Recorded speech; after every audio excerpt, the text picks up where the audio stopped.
too big of a fool of myself. That is the wrong video. Oh, and then I'm going to exit out of that.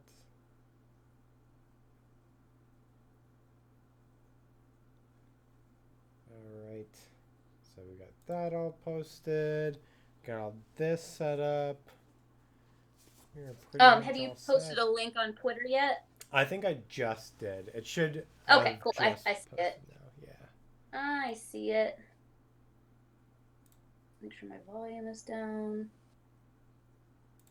Where I just got this iPad and I'm still figuring out how it works. It's really cute though. I got this casing for it and it's called Unicorn Beetle and has a little Hercules beetle on it. I don't know if you can see it, but it's really cute. That is really cute. All right. There we go. There we go. Everything's organized now. Cool. Yeah, I've got the volume down. I've got play. Okay, cool on my end. So exciting. All right. We'll put this on just low in the background as well. The furry ad playing already. It just had a character on a subway that had a tiger face. Like it knows what it's marketing to. Amazing. Oh, it was an Adobe, an Adobe ad. I'm here to chew bubblegum and watch Kieran eat bug. I think that's probably your friend. Yep, that's them. Sorry. Welcome on in, Okay, I better everybody. do something with this thing because I'm gonna be distracted by it. Let me see if I can put it in front of me. No, I'm just gonna turn it off right now because I will get distracted. Oh, I gotta bring up the Oh, crickets. so cool. Excited for bug eating times. I am so pumped. Kind of nervous. It's gonna be good. Oh, To oh, everybody, sorry. oh, I was agreeing with you. I'm sorry. Yeah. To everybody in the chat, we're just gonna wait a couple of minutes here, let people filter in slowly as we get started. I'm also ripping up the questions that we have to put into our hat. Do you have a literal hat or is it just like a jar or No, something? it's a literal hat. Ooh, fancy. It's gonna be good. I wish I had scissors. Couldn't find them downstairs. Yeah, I preemptively opened one of the containers just to see if I needed to get scissors to get into it. Oh, But true. I luckily, didn't even think one of of that. those you can easily peel off. Good. Yeah, I didn't even think of that. I probably should have. I only did because I'm consistently challenged opening packaging. Um, I don't know what it is about it, but I always take way longer with it than I need to. It's like enrichment for an animal, just tearing it up. It's good though. I mean, that's the way that I always approach Christmas is like take as much time as you can and savor it. It's funny because my brother and I are very different in the way that we open gifts and stuff like that. He just completely tears it apart and then I'm slowly opening it so it's like neat and tidy and like you can still reuse the paper potentially. That's how I do it too. I'm like, oh, I have to open it where it's taped so then it doesn't rip and I can use it again. Yeah, it's good. Love it. Welcome in, Moth. How's it going? Mouth Mutt, sorry. Kanto. Hi, I know it's you. I have your little plushie isopod that you sent me. Oh, I have that's that. awesome. Yeah, it's from Spirelli. They make the best little plushies. I have so many toads from them. I collect them because they make a lot of pride themed little creepy crawlies, but also toads. So I have so many of them. They're the best. That's amazing. They're also working on. Sorry, just gonna advertise them for a second because they're cool. They're working on these little plushy rain frogs, the ones that like make that really high pitched squeak as a distress call, and they actually have little squeakers in them. They're adorable. Oh my god, that's amazing. Yeah, they're great. Yeah, there's like a company that sells bird plushies that do the same thing. Like they're the real calls. Oh yeah. And there's a course at the university that I work at, and it's like an ornithology lab, and they actually put the birds in trees in the local arboretum, and you have to go out and like fill in. Forget the name of the chart, but it's like an observation chart for like what direction you can hear the birds from. And the test at the end of the course is whether you can tell all the birds and what direction they're coming from on this test. Oh my gosh. It's really cool. That's so cool. Yeah, it's fun. I love any experiment that uses like a plushie or, you know, a really realistic model of an animal to confuse other animals, like that experiment they did years ago with the lions, where they had the big plushy lions and they changed out the manes to see which the females were more attracted to. Yeah. Which ones the males were more threatened by. I think that's so funny. You're going out here, you've got all your science gear, and then someone, you know, is going to be the person who has to carry the big stuffed animal lion. I want to be that person. That's my job. Yeah, that's future career. For most furries, I think, would love that. Just going out with a plushie. Yeah, professional plush lion carrier. Yeah. Just want a little name tag that says that. That's good. This is going a lot slower than I was hoping for. You know what? I might actually have a pair of scissors up in my like terrarium keeping gear. They're not the best. They're like the big forceps scissors, but they're probably gonna work better than using my hands. Love it. They're curved. Trying to figure out how I can prop up my iPad so I can watch the stream and see you, since I'm just looking at myself in the Discord call. Yeah.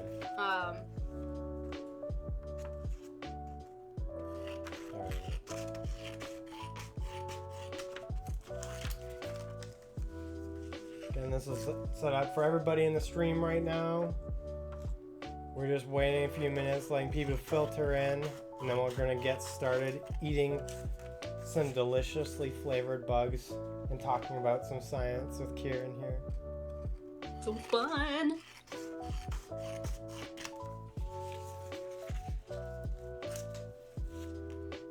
Alright.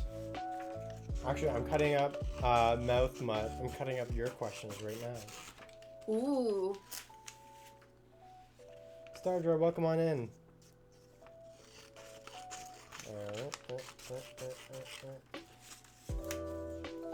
I wish I had done this earlier, but I had class this morning, so I was like teaching until 9:40, and then I was like, all right, now it's time to switch gears and get everything ready for the stream. Well, now we just have paper cutting and tearing ASMR, so you're actually doing a service to the people. It's true.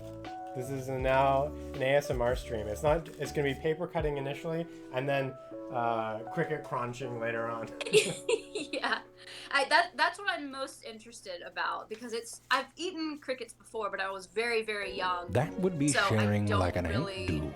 remember what it was like, and I'm kind of weird about textures, so this will be a good experiment all around. I want to crack into these things. I'm so excited. I'm so excited as well. And we had a bunch of people on my Discord vote for what order we're eating the crickets in. And of course, cotton candy came in first, and that's the one you're most looking forward to. So Good choice. Now that I actually got what I wanted, I'm kind of scared. Yeah, I'm kind of scared for like having that sweet flavor in my mouth for all the savory ones that I'm tackling too. But yeah, did you get some water to cleanse your palate in between? Yeah, I got my jumbo water bottle here. Oh, well, aren't you fancy? I have my axolotl water bottle. That's fun to say. Cute. Yeah. Mouthmud, thank you so much for subscribing. That's so kind of you. Aw. Subscribing for more cricket content. Absolutely. As he should. 3 more questions, and then we're good. And then we're gonna start in on this. Okay, so excited. Alright. Got my little grub plush. There is a disturbing lack of insect plushies out there, and I think that's a crime. That's true. Like, and I mean, honestly, there's that boom in the isopod plushies that I've been seeing, and I think... Yeah. That's fair. Isopods are pretty cuddly. They're so cute. But I want to see more like, I don't know, like millipedes and centipedes and stuff. I think that's Oh one my of the god, ones that I want a love. big centipede scarf. How cute would that be? Oh, that'd be good. I think it'd freak a lot of people out, but that would be very, very good. Cowards, a lot of them. No, just kidding. I absolutely understand the distaste of arthropods. I don't feel it, but I understand it. Yeah. Moths would be good too, painting. Moth plushes. That'd be Yes, because they're so fuzzy. Yeah, exactly. So many people who are afraid of moths, and obviously you can't control phobias. But it's just interesting because, I mean, besides one accidentally flying into your eye, they really can't do anything to physically harm you. But I guess just anything fluttering around your face can be jarring. Yeah. I will admit, as much as I love insects and arthropods, if something is suddenly in my face or on me and I'm not expecting it to be, a little bit of a reaction, just a little bit. You know, I'm not gonna like, smack it or anything, but. I think anybody is like that though. Like, I mean, even I will jerk my hand away if there's a spider that comes out of a log that I just lift up or something like that. Yeah. It's just a natural reaction. I had something. Oh yeah, when you were saying the moths are completely harmless, in general, like, I don't want to freak anybody out that's actually like excited about moths or like has a fear of moths, but like, there are some moth species that feed on blood. yeah. I was like, should I bring that up when I'm talking about? No, there's nothing to fear about them, but you gotta be honest too. But yeah. They don't break the skin themselves. They just lap at wounds, don't they? You know, they actually break the skin as well. They have really? Their proboscis functions the same way as like a mosquito's does. Oh, okay, that's just really cool. Yeah, there are some species I think in that genus that do just the lapping behavior, but there are a few that like actually pierce the skin, which is kind of crazy. That's just really cool. Well, I mean, they're cute, so I'll let them get away with it. Yeah. All right. So I think it's time that we get started and get in to this cricket feast. First, before we start, I wanted to say a couple of things. One is that we're gonna have a conversation back and forth, me and Kieran, and so we're not gonna pay attention as much to the chat. We're gonna save that, I think, mostly for the end or in between flavors. Maybe if somebody has a question they want to pop in to chat, we'll do some of that. We kind of have a flow of operations. We're gonna eat a cricket, talk about the flavor, and then take some time and just like ask each other questions, or like take some questions that we got from Twitter and my Discord and talk about those for a little bit. Talk about entomophagy and stuff like that, because part of the fun of this stream is going to be the educational, the insect enthusiasm side of things, not just the cricket eating and watching our reactions. There's probably going to be a lot of like, oh, I love this, it's so cute. Oh, this is just going to be like a bug loving fest. That's what I see this devolving into. Exactly. So to start, for those of you that don't know me, my name is Nasty or Entobird or Aaron. I go by Nasty and Entobird online. I'm an entomologist. That means I study insects. I work at the University of Guelph in Guelph, Ontario, studying ants and agricultural systems. And I love eating bugs in general. Like, I love trying to find new ways to enjoy the insects that I love to study, and eating on them is kind of one of those ways. And then today we have Kieran joining us. She is an artist in the fandom, wildlife enthusiast, and aspiring science communication artist. So welcome in, Kieran. Thank you for having me. I'm just so excited. Yeah, it's gonna be a great time. And like, initially, how this stream happened was Kieran posted on Twitter, like finding or was it a retweet or something about the flavors of this thing? I don't even remember at this point. I don't remember exactly what it was, but I'm like, I'm so tempted to buy them. And then I think Dr. Wildlife tagged you in it. Yeah. Dr. Wildlife tagged me in the post, and then I was immediately like, oh, I need to get my hands on these. And Kieran was like, I am definitely buying some myself. And so we just DM'd and we were like, we gotta do this on stream. We gotta like get all these flavors and just react to them because they are just wild. We've got like cotton candy, they're so bizarre, mango habanero, all kinds of wild stuff. Yeah, it's gonna be good. I only got the sweet pack, so I have the lemon meringue, cotton candy, and orange creamsicle. But Nazi has the whole set. Yeah, I got the sweet and the savory. And so the plan is we'll do like a sweet one, and then I'll do a couple of the savory ones while we're talking, and then we'll switch on to a sweet and get through these things. I'm kind of worried about having the mix of the sweet and the savory flavors in between one another, but I think that's going to make it all the more fun. Oh, yeah, for sure. For sure. All right. So we have the ordered list based on your votes about what we're going to eat first. And the first one that we have is cotton candy, which I think Kieran was super excited for. Oh, yes. I have this thing where if I see anything cotton candy flavored, it can be the most repulsive thing. I have to try it. If it has cotton candy flavored or has a unicorn on it, I have to buy it. So the moment I saw these cotton candy crickets, I'm like, these are gonna go in my mouth. That's great. Yeah. Where's mine? I have my huge box of all the different flavors right here. And like the cotton candy one, it looks, that's the other thing about these things that I'm kind of worried about, is these things look doused in flavoring. Oh, like, yeah. I don't know if yours look the same way. No, they are just coated. It looks like there's more coating than crickets on Yeah, mine. I know. Like how, that's just insane how much flavoring is in this thing. Yeah, I was pointing out before the chat that when you have the lemon meringue ones, that you have a couple of ingredients: roasted crickets, lemon juice powder, sugar. Orange creamsicle is very much the same way, and then cotton candy just has this laundry list of ingredients. Oh yeah. So I'm just excited to put all these chemicals in my body too. Hell yeah! All right, so one quick thing. Since I'm on Discord, I can see my video, but I can't see you or the stream. Yeah. I'd have to look to the side to see the stream. Can we count down when we're about to try them so we can time it? That's a good idea. All right. Cool. So, are you ready for this then? Yes. Yes. All right. First flavor, cotton candy crickets. I gotta open mine up. Oh. I gotta give it a whiff too. Oh gosh, the top is just coated in sugar crystals. Yeah. Oh yeah, it is. All right. Interesting.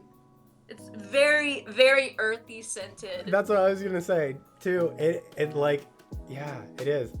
I thought it would smell a little bit sweet, but no, it's just earthy. No sweetness in here. So, do you want to do like a small handful? Do you want to do one at a time? Oh, that's a good question. I'm gonna do a small handful. I'm gonna pour them out on my hand and try them. All right.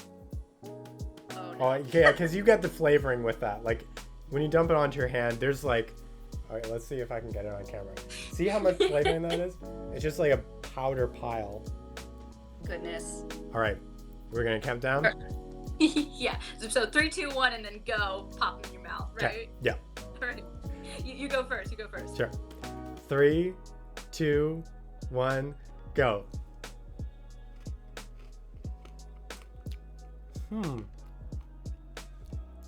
Yeah, that's not. Oh, I'm licking the flavoring off my hand. Yeah, me too. Me too. That's not bad. It almost has like a sunflower seed taste to it. Yeah. I mean, especially the crunch. Crickets definitely do in general. They definitely have that like really earthy, like you were saying, like the smell of it's earthy, and they have that earthy taste. It does taste kind of like a seed. Or the other thing that I like to compare them to is like popcorn kernels, not the actual popcorn itself, but the kernel you get with it. Yeah, that's a great comparison. Yeah, but that is. I'm gonna go in for second. Yeah. How much flavoring is with these things? They're not that cotton candy. It didn't really stick to it very much. No, I mean, I would have just said they were sweetened slightly, but there isn't any other flavor. Yeah, you really need the pile of flavor to get that flavor through. Yeah. That's for sure. Huh. Yeah. Well, I definitely enjoyed that one. Yeah. And I mean the flavor itself, like outside of the crickets, the cotton candy is nice. It's not super sweet that I was thinking it would be. It does taste like that. I don't even know how you compare what you say cotton candy tastes like. No, it's just very much its own thing. Yeah. Yeah, but it tastes like a carnival. A carnival. It does. Yeah. Tastes, smells like a carnival. Yeah, not nearly as sweet as I thought it would be. You know, there was part of me that was worried that, oh no, like I'm gonna get these and I'm gonna have the handful and then I'm not gonna be able to eat the rest. I can easily eat the rest. Oh yeah. I don't know if I'll just eat them by themselves or put them in something, but totally decent. These are gonna. I think these are gonna be like almost like party favors for me. I'm gonna anytime I have like a house party post COVID, of course. I'm gonna whip these out and be like, my favorite flavors. You gotta try them. Oh my gosh, I can just imagine you have like a big trench coat and you just whip it open and you've got all of these vials of crickets. Yeah. If you don't do that, I'm gonna be disappointed. I am gonna do that. I'm gonna get one of those trench coats now. And I mean, it works. Because I mean, if you had, so there's that lip on these bottles, you could easily pocket them in a trench coat and they'd hang there pretty nicely. Absolutely. Also, just from a graphic design standpoint, these have like just super precious packaging or labels on them. They're just really cute, really simple, but each flavor has just like fun color combos to go with whatever the flavor is. I like it a lot. Yeah, I like it too.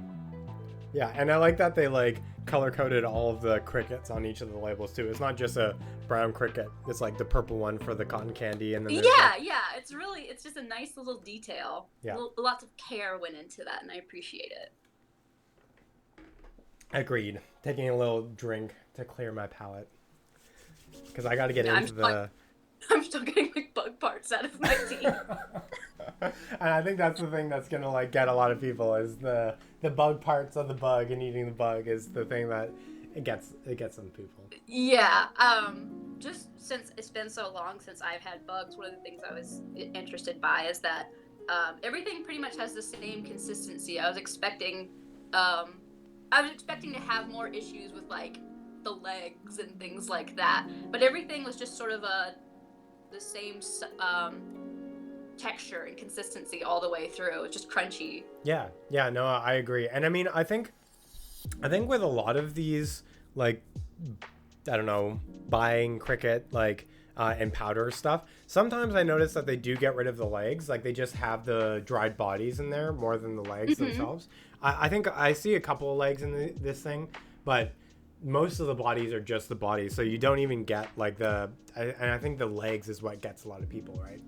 Like I can understand that. Yeah, totally. So we had a couple of questions for in between flavors for each other, if we wanted to bring those out. Yes. Let me pull up the Google Doc really quick. Sure.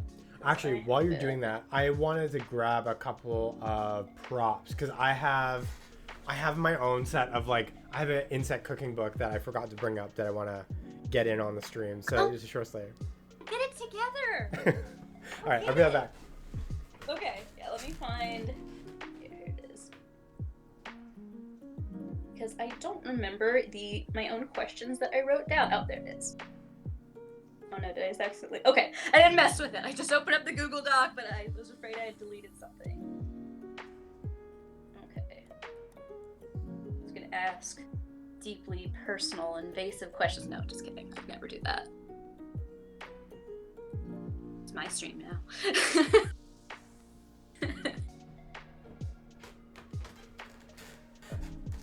We'll bring this. So we'll bring out these later. I'll bring out the cookbook and the other prop that I have here in a little bit. But I just wanted to make sure I had them on hand for in a little bit. Oh yeah, props are very important. It's true. Yeah, the cute big bug plush. We were talking about plushes at the beginning. So it's quick story about this one. Yeah. So this is Twitch, and I got her from Budsies. And for a while, I worked as an affiliate artist for Budsies. So people who wanted to get a plushie but maybe didn't have a reference sheet, they'd commission me. And I'd do a quick little turnaround for them.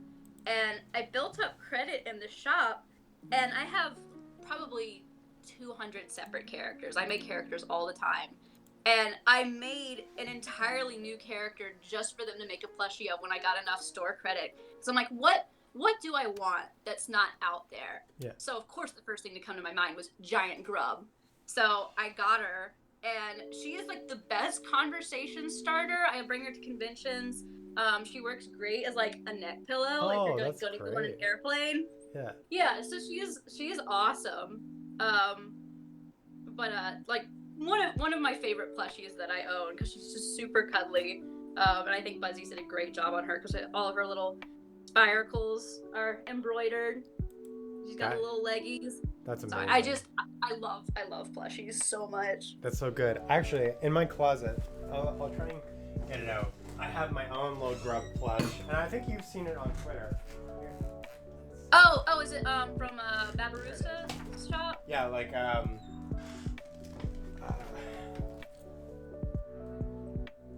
think the Twitter account is Cats Critters or something like that. Oh, yeah. Yeah. Halo's Critters, I think. Yeah. So this is my grub plush, but it also functions as a bag. We get to That's open up so cool. the pocket, and and it's sad because I just got this in. I think it was in June of last year. So I commissioned it a couple of years ago, and I was really looking forward to teaching the class that I'm teaching right now with this like in tow to hold all of my like laptop and stuff like that. Didn't get to happen, of course, but I am looking forward to when we get back to normal that I can take this to cons and to teach my class and stuff. That would be so great. You can take it to cons and you can hand out crickets. You just open up your bag, hand out crickets that way. Yeah. Open up the bag and be like, hey, can I introduce you to a cotton candy cricket? Yeah, not even in the tube. The bag is just full of crickets. Crickets. I just dump all of them in, like all the flavors at once, and be like, you never know what it's gonna taste like. Oh my gosh, that just sounds nightmarish. All right. So we had a couple of questions. Yeah. Do you want me to start? Or do you want to start? I think I want to start. Maybe if I can figure out what I just did. Oh, there we go. Okay, in the section that says for in tow, are there any animals that you find gross or unpleasant? Oh, that's a good question. Not really, honestly. Not really gross. Anything that would make me actually kind of revolted to be around. I'm sure like the scent that some organisms give off and that kind of thing, it would like turn my stomach a little bit, but yeah, there's nothing really that I'm like, I really just don't like this thing. Maybe, okay, no, I can't say even botflies because I've had one in me. Oh, you have? Yeah, so I did field research in Costa Rica one year, and it's almost like a rite of passage as an entomologist in a way if you work in the tropics. Yeah, that's what I've heard. That if you get a botfly like injected in you, that you have to like raise it out of yourself. So yeah, I got one in my arm when I was doing field work in Costa Rica, and like just let it grow and fly out of my arm eventually. Wow, did you name it? I don't remember actually right now. I think I did, and I'm pretty sure I've said it on stream before, but I can't remember what the name I gave it was right now. I have such mixed feelings about botflies. One, the actual adult botfly is the cutest thing, and I know I say that about every insect, but botflies, if you didn't know their life history and you just saw one and maybe you didn't even like bugs that much, but you're okay with them, you'd probably think it was cute. Some of them are fuzzy. They look like little bees. Yeah. Rabbit botflies in particular, they have these little, I guess they're pseudo pupils, but they look like little exclamation points. Oh. They're precious, and then they do these nasty things. I mean, they're important. Parasites are just as important as predators, large predators and megafauna. But I have mixed feelings on whether or not I'd keep one. It depends on where it was in my body. If it was on my back, maybe not. But if it was on my arm, like that's more manageable and observable, I think I'd probably be okay with that. And absolutely use that opportunity to gross everybody out all the time. Definitely. Like, one of the things that happens with botflies when you have it in you is they have an air hole like on the surface of your skin because of course they need air. So every now and again you'll see it like poke its head out, and like it's absolutely the worst for whoever's around you. Isn't it they're actually their butt? Like isn't their air hole? Yeah. Because they're face down like when they're in the. Yeah, because they're feeding on your arm. You're right. Yeah. It's just. Yeah. It's kind of like a whale almost, like with the blowhole. Oh my gosh. I'll look at whales the same way again. One of my colleagues, he works with mammals, but one of his friends did work in the tropics and got a botfly and went through the same thing that I did. And it was funny because she came back to North America to do an exam at the same time, and it was in her head, like on the top of her head, and it was poking out and stuff. Oh. And so she was sitting there like in the exam, and the students around her could see the thing like poking out as she was doing her exam, and were just like freaking out. And so I don't blame them.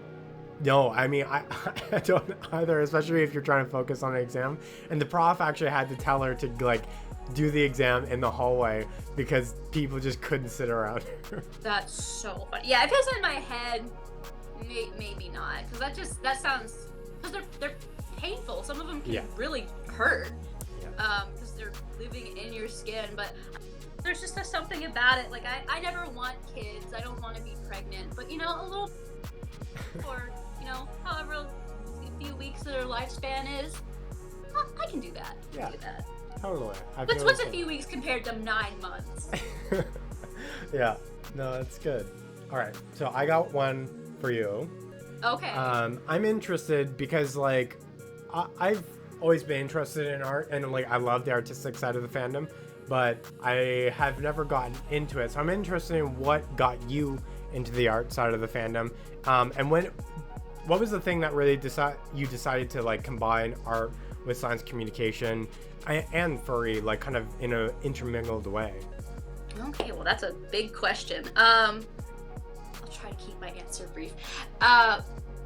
So I've always loved drawing. I have autism and ADHD, so sometimes focusing can be really difficult for me. Right. So in class, I was constantly drawing. That was how I sort of filter out all the background noise, and it was a calming thing, but I could also focus on what the teacher was saying. I could be drawing something and the teacher could ask, "Hey, Sid, what did I just say?" And I could repeat everything back to her verbatim. Right. So I always liked doing that. It was a very calming, fun thing for me. And then when I got into high school, I found DeviantArt. And I had been on some websites and sort of discovered the furry community without knowing that it was called the furry community. Right. I just knew I like animals. I think it'd be cooler to be an animal than a person. I'm going to draw myself as an animal. So I was just sort of doing my own thing on DeviantArt for a couple of years, and I made friends and sort of like pseudo furry fandom because I was much younger. Just different times back then. I'm an old timer. But I just thought it was so cool that people could take the worlds and the characters inside their heads and make a physical representation of that, whether that's a drawing or a model or a fursuit. And that just really captured my imagination.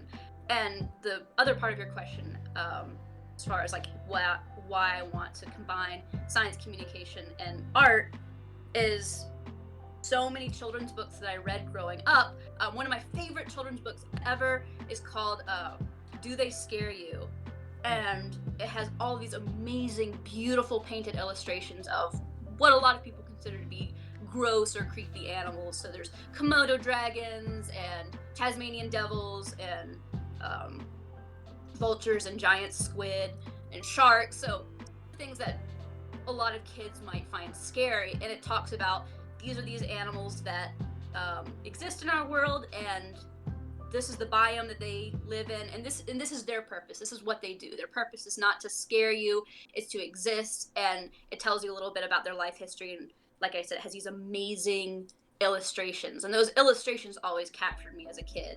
But I always really liked the idea of using art to draw people in, and then, you know, create that connection between the viewer and the animal being depicted, especially when it's a maligned animal. So there are just so many amazing animals out there, arthropods, insects especially, that a lot of people are afraid of, or they think are gross and don't realize the importance of, and they're the basis of the ecosystem. They're some of the most important animals on the planet, and I would just love to be able to depict them more in my art and make people as excited about them as I am. Yeah, totally.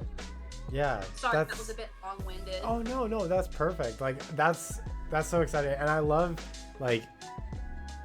that idea of, like, your breach into it was that book, right? Like, I think it's so cool. And I'd never heard of that book before. I have it down here. Would you like me to go get it? Yeah.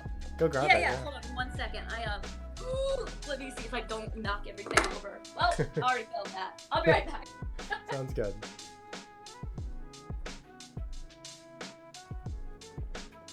Takes a little bit of a sip. Get more of that flavor out of my mouth. Because I think, what is the next flavor? Italian lasagna. That is the next flavor that is on my docket. We're going to get to that in a second. How's everybody doing? I know the botfly story is probably not the best thing first thing in the morning for people that sorry about that. Oh, no. Like, that's perfect. That's part of the stream. I mean, not everybody likes eating crickets either, so. Fair. So yeah, this is the book. Oh, that's cool. So yeah, there's I don't know how well you can see it. And that's an illustration, right? Like, that's yeah, this isn't a photo, this is an illustration.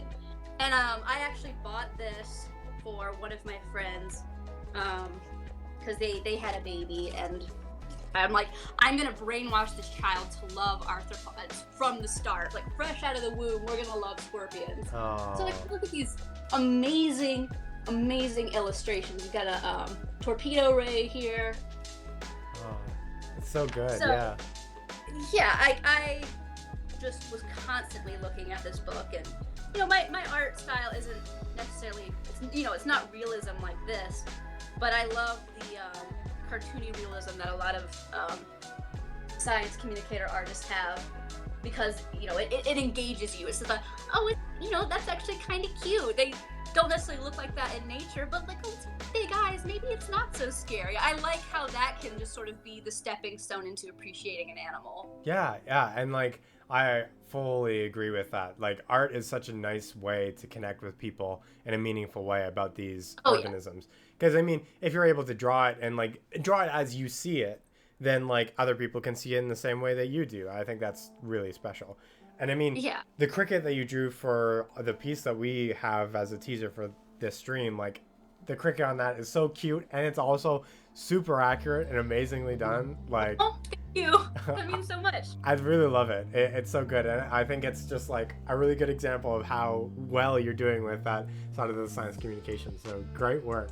Well, what the heck? You're gonna make me cry in the middle of a stream. Thank you. That's very kind. No problem.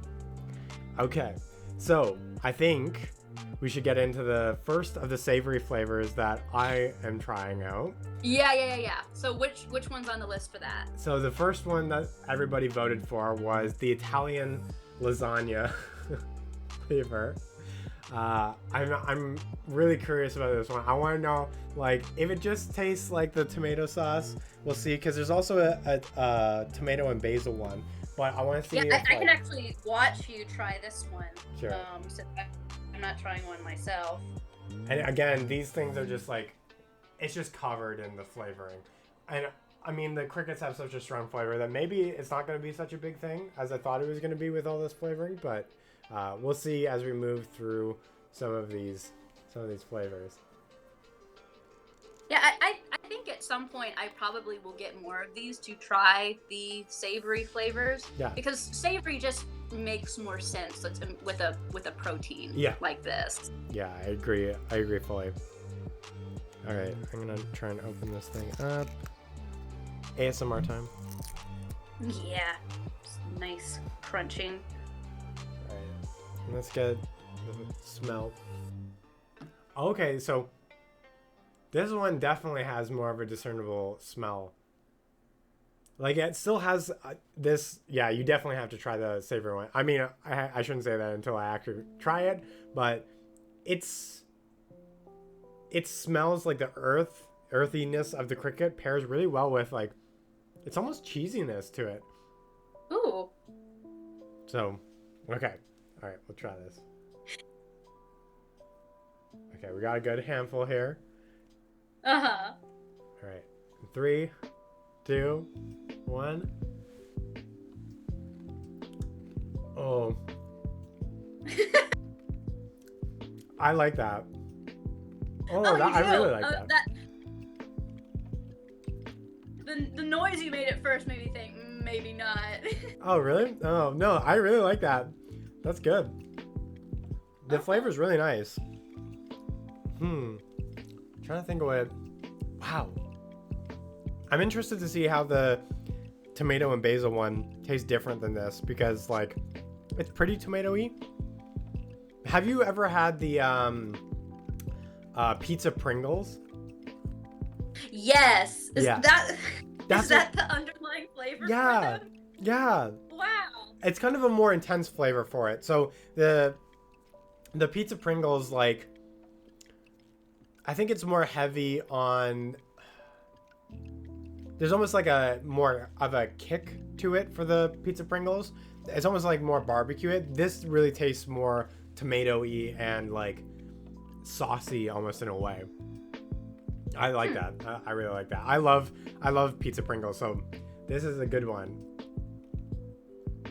Very good. I like that. That's so fun. Good stuff. All right, and so you're doing another savory one, correct? Yeah. Do we want to do 2 in a row like that? Yeah, I think that will work.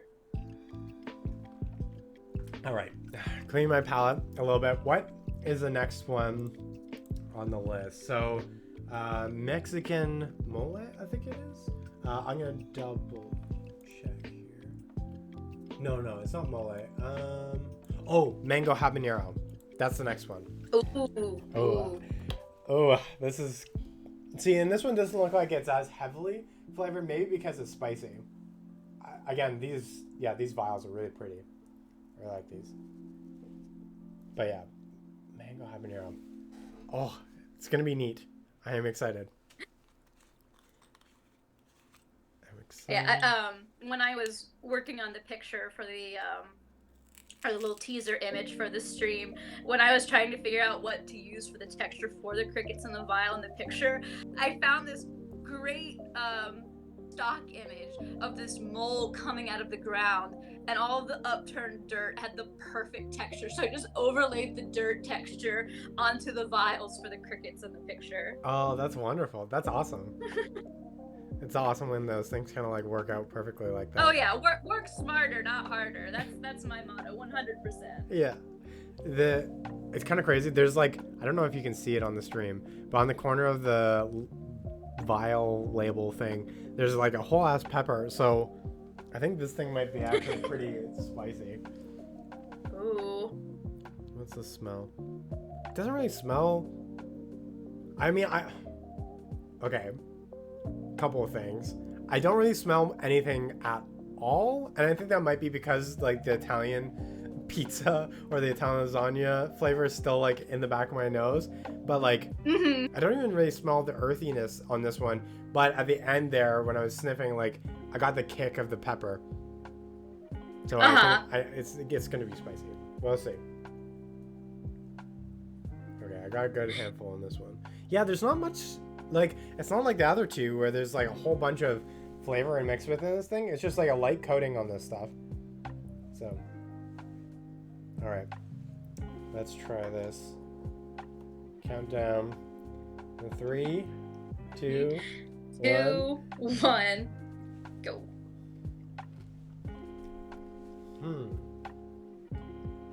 Oh my god. that has a kick to it. That is pretty spicy. Oh. But interestingly, like, you know how bread kind of like mellows out spice a lot in dishes and stuff, or milk? The cricket kind of had the same effect. Like, as I was chewing it down, it kind of rubbed off all of the spice. Like, I felt the kick initially, but it's not lasting. It hasn't gone through my throat. Interesting. I don't. So you're telling me the crickets had a kick? Yeah. Sorry. That's great. I don't know. I'm not sure about this one. I don't really taste the mango. I got a little bit of a hint of it at the beginning. Like, the first crunch was kind of, okay, there's a little bit of mango. But then afterwards, it's entirely like cricket and spice. That's about it. Interesting. Yeah, I don't know about this one. If you like spicy things and you just like want it as a spicy cricket challenge, maybe this. But for flavor, there's not much flavor with this one. That's too bad. Okay, actually, before I put this away, it sounded really interesting. I want to try a couple more. Yeah, there's like a little bit of acidity on the, like, half a second initially as you put it in your mouth, but nothing else outside of that, which is too bad. It is spicy. I would say it is spicy though. Like, you get the heat, and it's not a like hot heat, so it's like, it's a dull, mellow heat in your mouth, which is what I like about spicy food. I love spicy food in general. So like, if I go for something, I'm a baby. Oh, you're a baby? Oh no. I am.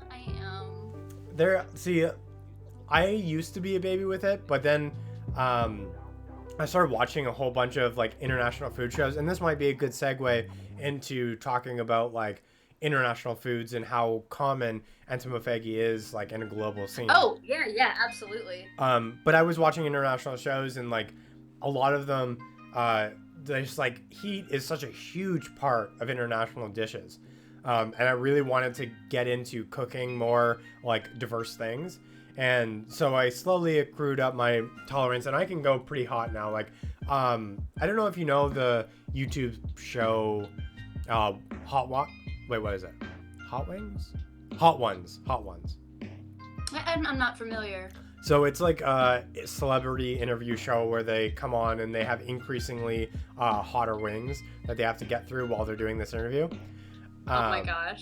It's really fun. And the final spice is like called the last dab, and it's a really, really hot like pepper sauce. And I've tried it, and like it's brutal, but I survived it. And so I couldn't. Yeah, it's rough, but I do have an appreciation for that heat now, for getting that in with all of these dishes. So, but anyways, outside of that, talking about international dishes, international food, and the fact that entomophagy is such a huge thing globally. Like, there is an insane number of cultures. Just about everything other than Western culture uses insects in some manner in some dish that they're really proud of. I was reading a statistic the other day that it was something like 2.1 billion people on the earth eat insects as part of their diet, deliberately. We accidentally eat insects all the time. That's another topic, I guess. Yeah. But it's so ubiquitous across the globe of insect eating. It's so interesting. Yeah, and like one of the first ways that I was introduced to it, like entomophagy as a like dietary choice, is one of my favorite insect species is Lethoceros americanus. It's also commonly known as the giant electric water bug. It kind of looks like a leaf in the water, and it's about like this big, pretty hefty bug. But there's a subspecies of it in, I'm pretty sure it's India, and it's often used as a side dish flavorant and stuff like that. That would be sharing like an ant do. It has this almost barbecue-y floral taste to it when it's ground up, and it's often because of this pheromone that it produces for like mating and stuff. It has this really barbecuey flavor to it, and on reading that, I like immediately got interested and wanted to get more into entomophagy. It has its own seasoning. That's so cool. Yeah, it's like it's really cool, and there's a lot of food shows that travel to India or Southeast Asia, and they talk about this as a like sauce that is used a lot on side dishes as a sauce. So really, really cool. Huh. Yeah, I would definitely like to try that. I was, first introduced to entomophagy as a young kid. It was at the local nature center that I later ended up interning at, which is cool. And they had chocolate-covered crickets, which is a very, to me, a very American thing. Like pairing that sweetness, like we were talking earlier, with the earthiness of the crickets. But as you had just brought up, a lot of places where insects are routinely eaten, there's a lot of heat in those dishes. Yeah. And a lot of them are deep fried as well. They take the natural crunchiness of the insect and make it super crunchy. Yeah. Yeah, definitely. And so one of the restaurants that's local to me that has started to do entomophagy kind of dishes, it's a Mexican restaurant, and it's one of the side dishes is like a lime cricket, I think, and they do the same thing where they fry it up first and then they have it in this lime sauce. And unfortunately, I feel like a lot of the dishes that I've had locally that have used insects, they often play up the seasoning with the cricket, like, or whatever insect it is. It's to almost mask the natural flavor of the insect, because I think they think that most people will be like put off by the natural earthy flavor of the cricket. And so some of those things are often like they're over flavored, and that was one of the things I was worried about with these, but they're actually pretty good. I'm actually impressed with these as food. Yeah. I mean, if you like mushrooms, you would be totally okay eating crickets. They have a very similar earthiness and kind of nuttiness to them. I mean, they're not unpleasant at all. There's no bitterness to them. Yeah. Which was something that I was kind of nervous about. I feel the same way. And like, there's that nuttiness, and we were saying earlier that it tastes kind of like the corn kernels or other nuts like the sunflower seeds and stuff like that. It has that kind of quality to it, which is really nice. And one of my favorite ways to eat like insects in general is on salads, because that crunchy earthy flavor pairs so well with like the brights of vegetables and fruits and that kind of thing. Anytime I like, especially as a post-workout snack, I'll often like have a little green salad with like crickets sprinkled on top or something like that. It's a nice like added dish to re-energize you in a way, because they're so high in protein, right? Yeah, they're super high in protein. Yeah. And just the crunch, I guess oral feedback of it, the mouth feel like is also just like naturally stimulating. There's a lot going on with the texture, and it's very pleasant. Yeah, totally agreed. And that's one of the things crouton with legs. Yeah. One of the things that I brought from downstairs is my own like personal store of crickets. I got this for Christmas. There's a local farm called Entomophagy. It's out of Cambridge, Ontario, and they sell crickets actually in local grocery stores and stuff now. So in Guelph and around Guelph, you'll find these things in the health food section. Really common now, and it's great to see, because some of these things are really tasty, and these are the things I just put on a salad after a workout, just because they're so high in protein, and they add that nice, it's like the same thing as a crouton, right? You add a crouton onto a salad because it adds that crunch to it and that almost like bready earthiness to it, and I think crickets do the same thing, but a little bit healthier. Oh yeah.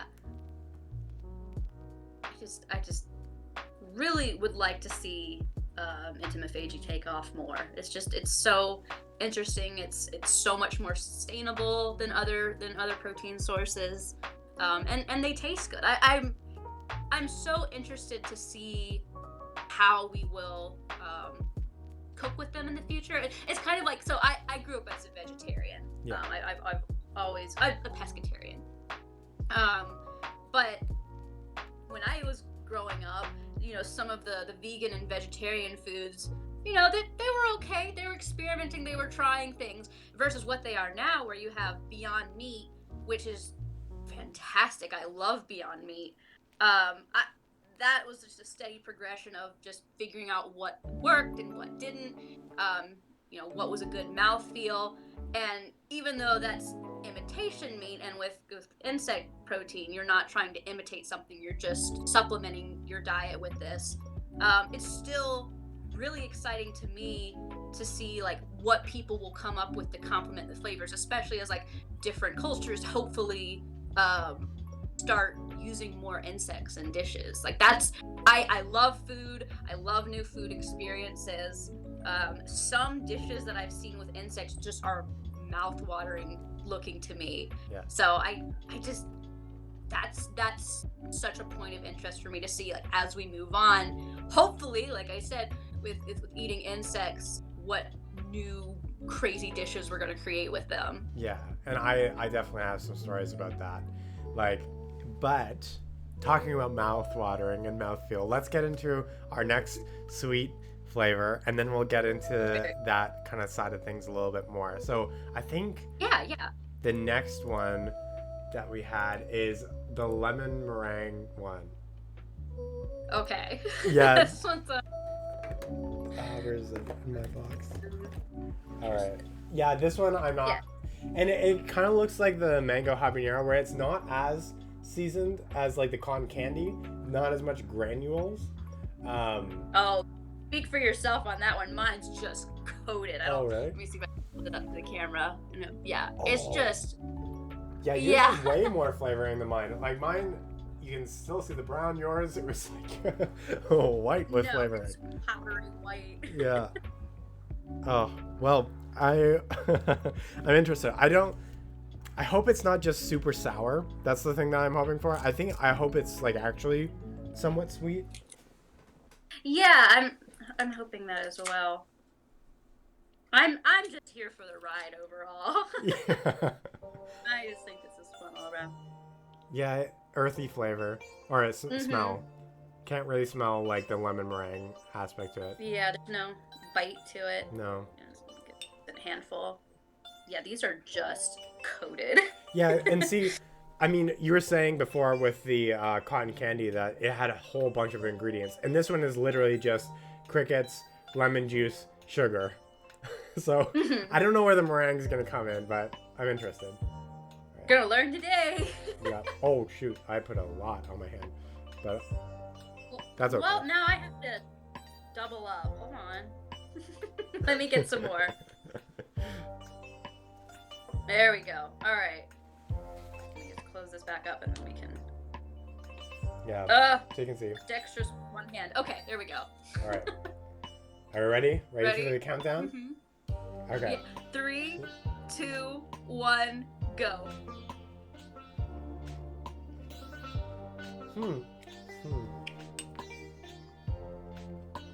Yeah. They're lemony. Yeah. Yeah. Yeah, I mean, I'm not sure how. I think it's like it's like the mango habanero one that I just tried, where initially you get that kick of the lemon, but then it just dissipates so fast. Like, and then all you're left with. Yeah, exactly. And see, so again, I'm gonna go back and say Italian lasagna is still my favorite out of the ones we've tried so far, because it sticks.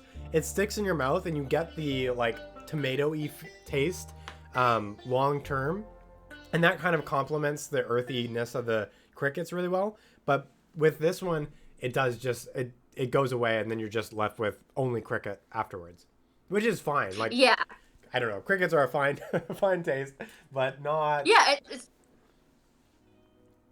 it's just, if you're gonna give me flavored crickets, keep the flavor throughout the entire experience. Agreed. Yeah. That's what I want. Yeah. I definitely, if you were making like a stir fry or something where you're actually simmering the crickets in something, it would infuse more. Yeah. I just think that since they're so they're so crunchy and hard that it's kind of hard for the flavor to sort of infuse into the cricket itself. Yeah, so on that front of like really mouth-watering savory things like with insects, and I mean there was just in the chat just now somebody said the moment when you could prepare better crickets. Like there is an amazing assortment of ways that you can prepare these things, and one of my first experiences with them and Entomophagy in general was an entomology conference that I attended. When was it? 2012, I think. And one of the socials that we had at that entomology conference was like at this really nice insectarium, very fancy. It's in Montreal, Quebec, and if you know the insectarium there, like you know how nice it is. And we were all wandering around. I definitely want to go. What? I said I definitely want to go there. Oh yeah, it's a gorgeous place. Highly recommend it. If you ever plan to travel that way, let me know and maybe we can go together. That would be fun. So cool. It'd be so nice. Yeah. And so as part of that social, they had hors d'oeuvres, and some of the hors d'oeuvres were insect based, of course. At an entomology conference, you gotta have that. And one of the my favorite dish, and it's still like, it sets my heart aflutter every time I think about it, because it was this pulled pork grasshopper. And so like, I don't know, very meaty kind of flavor to it. And it was so well prepared that all of my lab mates at the end of the conference, when we were talking about our experiences, they were like, that was just pulled pork. It wasn't insects, was it? And I was like, no, wow, that was grasshoppers. Like they prepared the grasshopper wow. before. It was, I just like, I can't describe how incredible it tasted and how much like pork and that barbecuiness. It was just so cool. That's so interesting to me. I mean, a grasshopper is significantly larger than these crickets. Yeah. So there's more meat to them. But things like the sphinx moth caterpillars that are eaten some places, and witchetty grubs.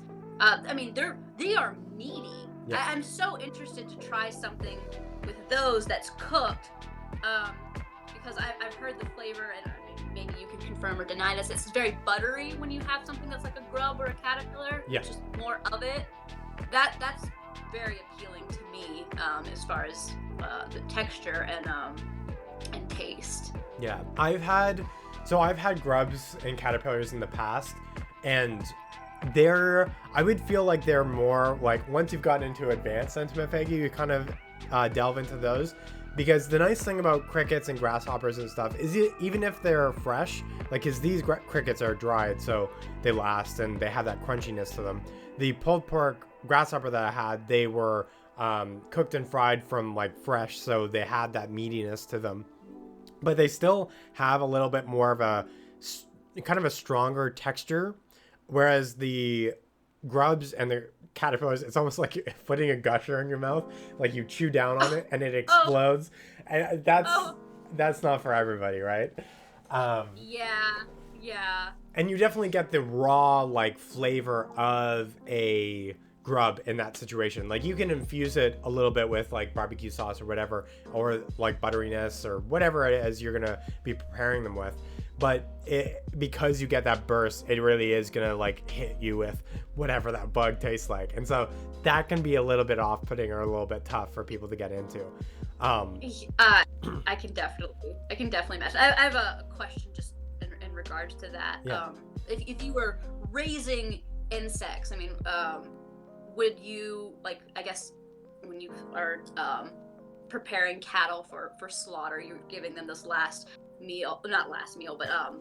few months of eating, you're finishing them with certain grain or whatever. Yeah. What would you finish a insect with? If, let's say, a cricket Would you give it any kind of food to give it a flavor that might infuse it more, or is it better for it to just to have like an empty digestive tract? What do you think would taste better? Oh, that's a good question. And I think this is actually something that not a lot of people think of, or maybe a lot of people in the chat aren't aware of, is they do, for cattle, they do that. They like feed them on a specific diet, like a high, rich, organic diet before the end of their life. So the meat has a little bit more of that taste associated with it. And it's a little bit like, I don't know, it feels a little bit more natural rather than like a synthetic food item or a grain or whatever they're feeding them. Yeah. Yeah, and I think insects would take that on a lot more. I don't know if I've ever even like considered that or like anybody's even thought about that before. Because most of the insects that are eaten, as far as I'm aware, globally, not many of them are still farmed. Most of them are harvested. So they do have whatever flavor they have on what they're eating in the environment. But I can imagine if you're eating something like maybe something like black swallowtail caterpillar, because black swallowtail caterpillars feed a lot on herbs, so they feed on things like parsley. You could get some of that nice parsley flavor into the insect, like at the end of its life by like having that fed diet. I feel like they would. I feel like they would get a little bit more of that flavor if you fed them on something specific before that you served them up, so to speak. That'd be so interesting. I was reading about a little while ago. They're hoo-hoo beetles. I think that's what they're called. It's H-U-H-U. They're from New Zealand. Yeah. And they've been historically eaten by the Maori people of New Zealand.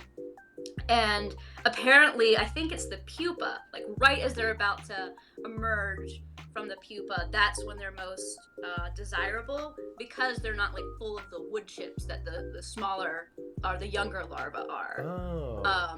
So like it's sort of like weeded out that flavor at that point in development, which I think is interesting too. Like as we develop the science of insect farming, like when do we actually harvest them? When is the best time to to process the insects, I guess.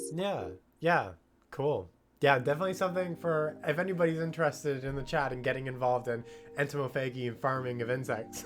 Keep these things in mind because they're going to become relevant in the near future. keep up us in mind. We'll be guinea pigs. Yeah. Cool.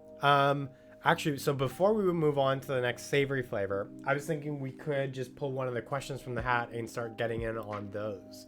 If you're interested. Oh yeah, that sounds wonderful. Cool. So, for everybody in the chat, a lot of you contributed some questions for us to answer on Twitter and on the Discord, and I put them in this nice and lovely hat. We might not get to all of them today because there is quite a few questions, but we'll try. We'll try and get through as many as we possibly can, and we'll pick this one first. I just burped and it was like the earthy cricket flavor. Oh no. We're going to be burping crickets all day. Wow. Burping crickets. All right. My band name. So, this one is from you. One of the questions that you asked on Twitter. When you hear the term bugs, what does that mean to you both scientifically and colloquially? And so I think this one was specifically for me because like my training in insects and entomology. And I've actually talked about this a good amount on stream before. But so bugs, the name bugs is specifically referring to one order of insects, which is Hemiptera. They are insects with like proboscis mouth part. They feed on often plant tissues and plant xylem and phloem. So that scientifically is what a bug is. It's that one family of insects. And I think the origin of bug was specifically relating to the fact that a lot of those insects are pests on crops. So whenever anybody thought of a bug, something that bugs you, it's a bug that is causing damage to your crops, and then that kind of translated into any insect that was causing trouble for you, which ends up being every insect nowadays. I think that's where it kind of comes from.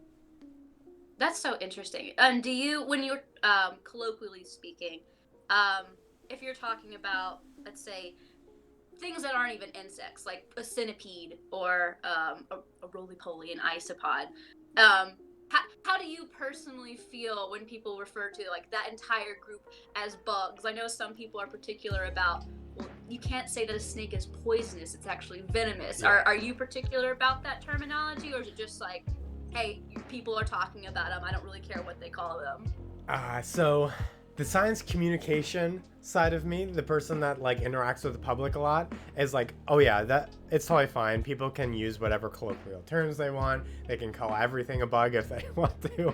It's no big deal. But if you're getting into like the academic and like the trying to like educate side of me, it's like if somebody brings up a bug and they're like, a centipede's a bug, and we're talking about what a centipede is together, I would be like, a centipede is actually not a bug, and actually it's not even an insect, it's this other group of arthropods. So like I do it both ways. I try and be as fair as I can and let people like enjoy the terms that they want to use, but then I'm like, scientifically you got to be a little bit more accurate.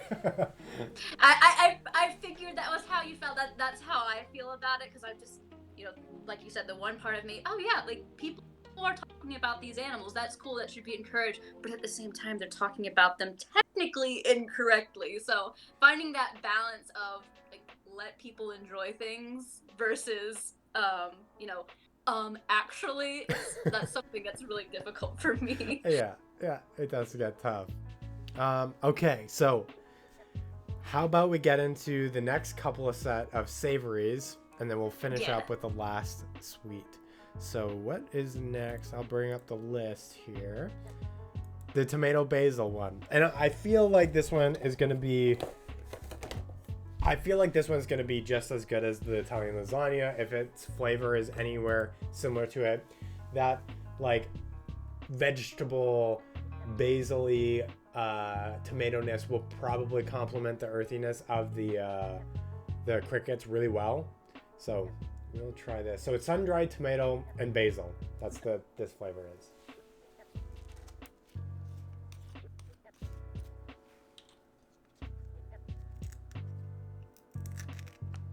And I was actually curious while I'm opening this thing.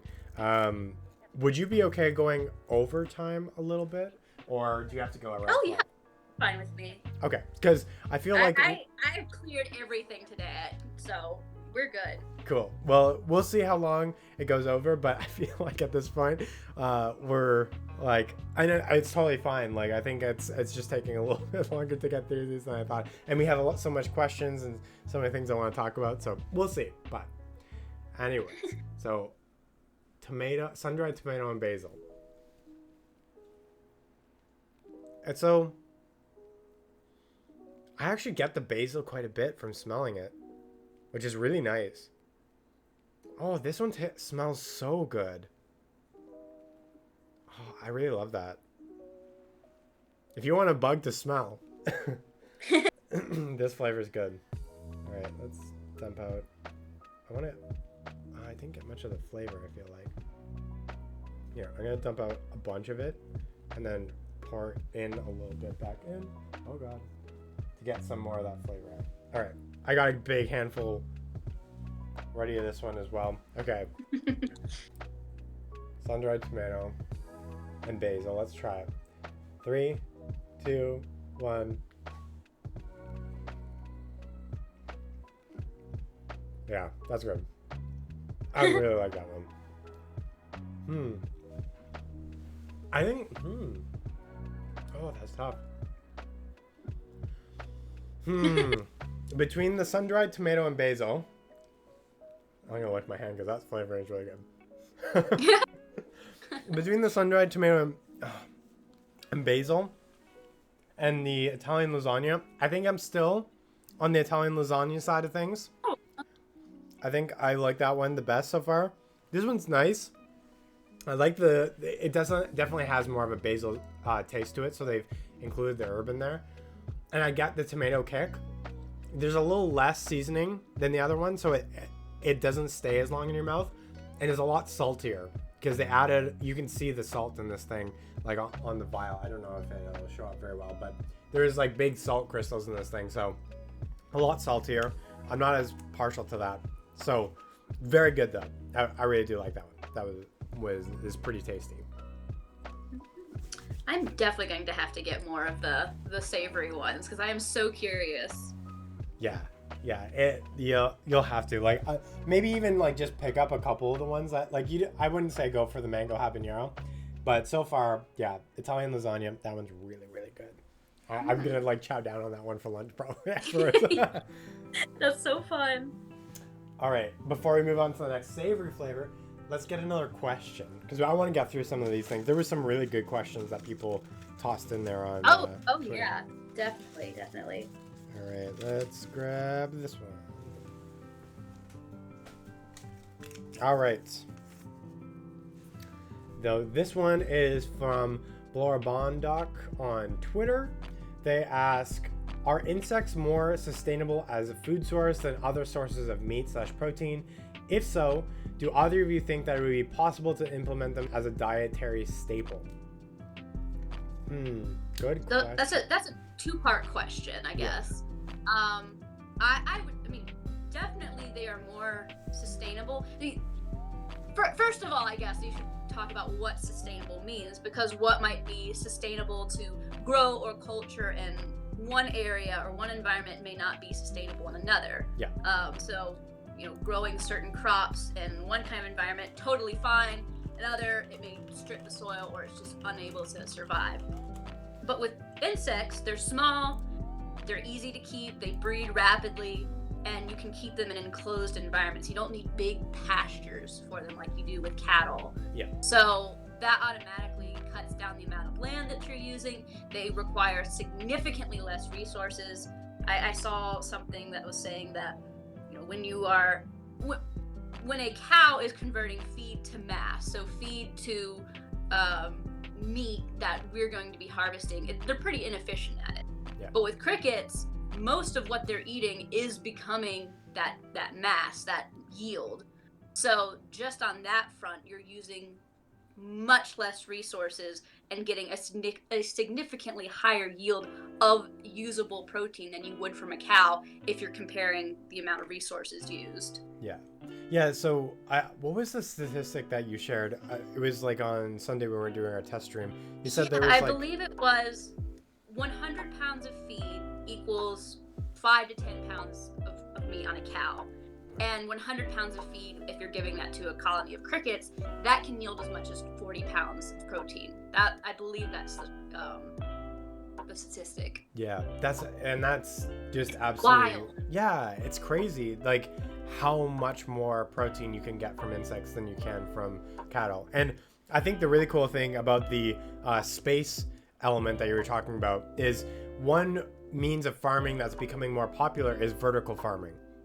It's like stacking things on top of one another, having things in plates, or there was a really cool video I watched recently about tower system. So you have like this big plastic tube, and then you have dripping water through it, and you just stick the whatever crop it is on the side of the tube, and it just, as it drips, it gets the nutrients that it needs and the water that it needs to the plants. Cool. Yeah, it's really, really cool. I'll try and find the video and maybe post it in the Discord later. Yeah, I'd love to see it. Yeah.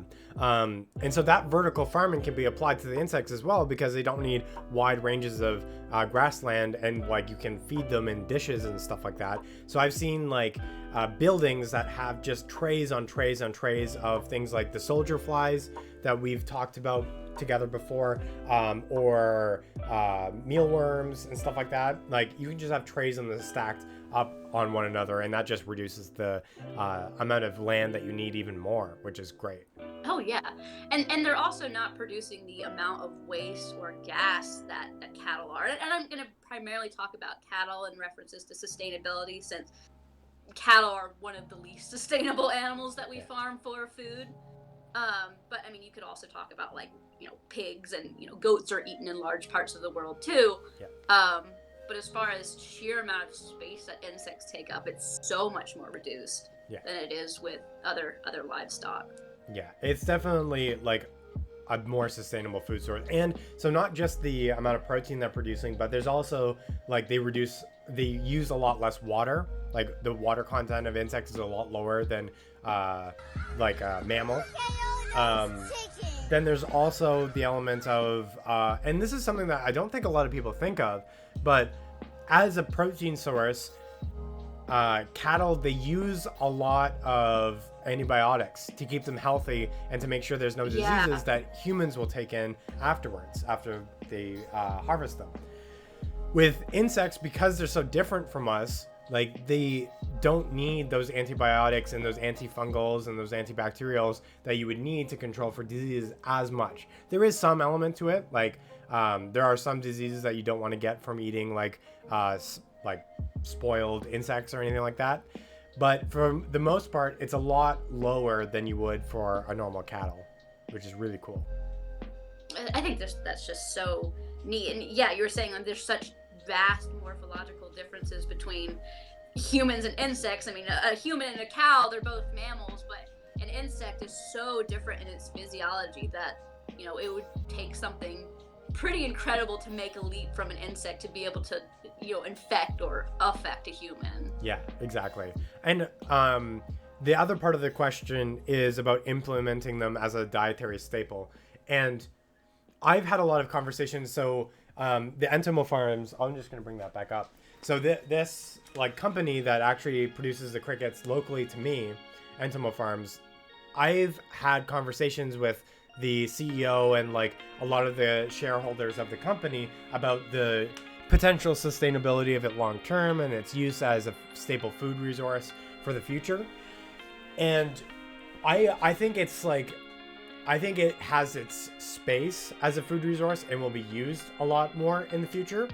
But the other thing that I wanted to like bring up in regards to that is, with the advent of things like the Beyond Meat, the thing that you brought up earlier on the stream too, as a plant-based protein, like if you're able to trick people into thinking like a plant-based protein is like a mammal-based protein and it tastes the same and it gives you the same, or if not more protein than it would from its mammal source, like then it makes it harder for you to make that argument that insects should be the next thing we turn to, right? Because plants are a lot better in terms of their primary production of protein and their water use and all of that as well. So plants are kind of the ultimate goal to get to perfect sustainability.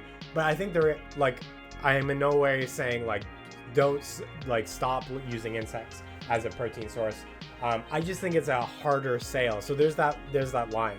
And often it just takes one moment where somebody makes something popular, like maybe an insect burger or something. Like if you can do that, then that sounds so good. Yeah, if you can do that, then there's a place for it in your diet.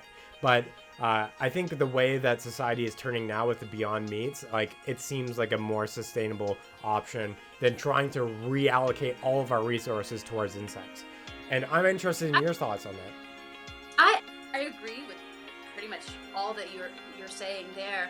The only thing I can think of is when you are growing certain crops, you're still using a ton of water, you're still using a ton of land that, you know, in some areas may not be sustainable. So your sources of protein in those areas may be better derived from insects in certain cases, because those are the easier thing to grow there, especially in other countries where, you know, whether it's arid conditions or, you know, water isn't really readily available in the amount that you need for such crops. I think insects are a better alternative perhaps in that case, because you're not using as many resources, or I guess you can use the resources from the land you're already in. You don't need to outsource your resources. Yeah, that's a good point. And like, yeah, I think, I guess in that case, it really kind of depends on where you are in the world and that kind of thing. Because like you say, we as humans can't necessarily transform a grass into a usable source of protein or food, but an insect can. So if you are able to farm like a grass crop in somewhere in the world, but you can't necessarily farm a bean or a vegetable, any of the vegetable or fruit, because they use a lot more water, like maybe an insect in that case is a better option because they can use the grass as that source for everything and can transfer it into a protein source. So yeah, there's that line. I mean, it'll be interesting to see where things go, because we don't really know at this point what's gonna take off. Oh yeah, who knows? That's one of the most exciting things about Entomophagy for me is just where is it going to go? I know I touched upon that earlier, but just you mentioned insect burgers. What next? Insect hot dogs? Yes, please. I just want to try all of the insect foods. It sounds so fascinating. Yeah, I like we genetically engineer a caterpillar to be the size of a hot dog, and it's just literally one grub as a hot dog. Oh my gosh, I don't know if I can eat it if they're that big. Yeah. I can't eat like a hamster-sized grub. Yeah, we'll see. Who knows? Who knows where things go? Yeah, only time will tell. So, all right. Why don't we get into the next savory flavor that we have on the docket for me? Yeah.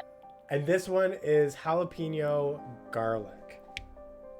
And I'm actually really excited for this one because I love garlic foods. Garlicky foods are like one of my favorites. So they're so good. I know. I really hope that this one's really nice.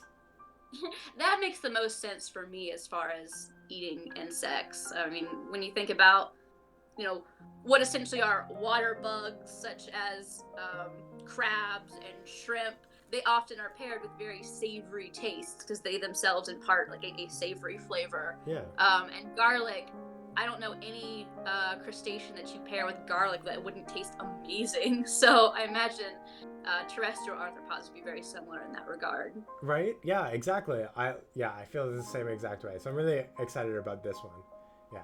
I really hope, I actually have never cooked insects in like a garlic sauce or anything yet. Like, on my own. Endless. I know. So that's something that I still have to try as well. More tube opening ASMR for the chat. It's really nice. It's nice and crisp. The sound is.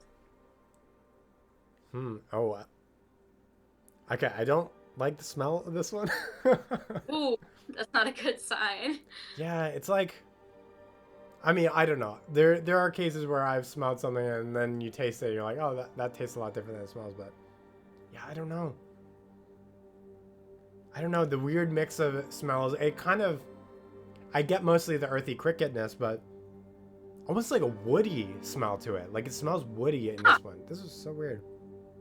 Weird. Super weird. All right. Let's dump a bunch of these crickets out. These ones are fairly well coated. You can't really see it off the bat because the garlic and the jalapeno, like they have a very like brown look to them as a seasoning anyways. But yeah, there's a good amount of seasoning on these things. So I'm kind of excited for them. All right, let's try. 3, 2, 1. Oh, that was come up. That one's way spicier. Holy. Really? Oh god, I need water. Oh, holy cow, that is so spicy. Holy, that's way spicier than the habanero. What the hell? Oh no, I'm not a fan of that one. What happened to? I love spicy foods. I love the heat. No, so I love the heat, but then there's this weird aftertaste where it's like, yeah, it just doesn't mix well. For some reason, the garlic on this, the garlic mixes really weird with the earthiness of the cricket, and it has this really strange aftertaste. That mixed with the extreme spiciness of that, no, that's not for me. That's F tier. Unfortunately, I was really excited for this one too. Oh, that's such a shame. Sorry. I think a better way to have this one would be a garlic parmesan, like a garlic parmesan cricket more than a jalapeno garlic. That would be really good. But yeah, this ain't it. Oh, that's so unfortunate. Yeah, it's too bad. Well, we'll have a list of things that you can think about getting for when you get the savory flavors. Yeah. You are going to be the guinea pig for me. So now I just have the easy job of just eating good things. Yeah, don't get the spicy ones. I think you'll die having the spicy ones for sure. No, don't. Not interested in that one. Yeah. Okay. So actually, as a kind of branch off of the topic of aquatic arthropods being like terrestrial insects, it's just eating insects in a different kind of way, and that garlic pairs really well with them and stuff. Well, one of the things that I don't really think people connect a lot with a lot of Asian cuisine, especially like sushi and stuff like that, is when you're eating things like tempura shrimp and that kind of thing, especially authentic tempura shrimp, or things like okonomiyaki, which is like a Japanese savory pancake, and it often has whole tiny shrimps like grilled into it. Like So good. they are amazing, and in both of those cases, they're often like grilled or fried with the whole shell on them because the shell imparts a really nice flavor, and when you fry it enough, like it gets crunchy enough where you can just eat it easily. Compared to something like you would a shell. So I think a lot of people in Western culture, like they get in their heads that the shell is the thing that is like nasty and the exoskeleton is the thing that's nasty. But when you're making a stock, like a seafood stock, or when you're having these like Asian dishes which have the fried shrimp in them, it's often with the exoskeleton on that shell on it, and it really adds a really great flavor to the dish. So. Oh yeah, most definitely. I mean, even just like the heads, you can boil that and get a nice stock out of that as well. Yeah. It's really good. All right, so do we want to move on to another question before the sweet flavor, or just move straight into the sweet? Yeah, question would be nice. Cool. Let's get it. Actually, you know what? I gotta do this next to the mic. Get that ASMR going. All right. So this question is from Mouthmut. How would you break the commercial novelty of bugs are currently marketed under and present them as meals, supplements, or alternatives? That's a great question. Yeah, because it is a big thing. Like, I mean, I get why it's like a fun way to introduce insects to people, something that everybody's not comfortable with necessarily, to make it like, oh, try this, it's a dare or something like that, in these like these kickers, right? Because they are marketed like as this kind of novelty thing. I don't know, what are your thoughts? Like, what are your thoughts on like trying to get that done? I have mixed feelings on it, because I was reading about the history of sushi. So 25 years ago, sushi wasn't the ubiquitous thing that it is in the States now. I mean, obviously in Japan, some form of raw fish has been eaten for hundreds of years. But in the US, you really didn't see that.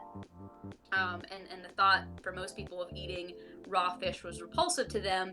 And a lot of the success of sushi in the United States is attributed to the invention of the California roll, which made it more accessible by taking out, I think it was raw tuna, and putting crab meat and avocado into the roll itself, and that's what really started like this sushi craze.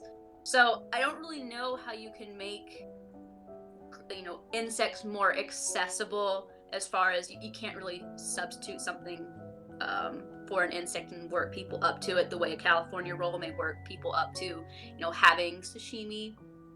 But I think that sort of, I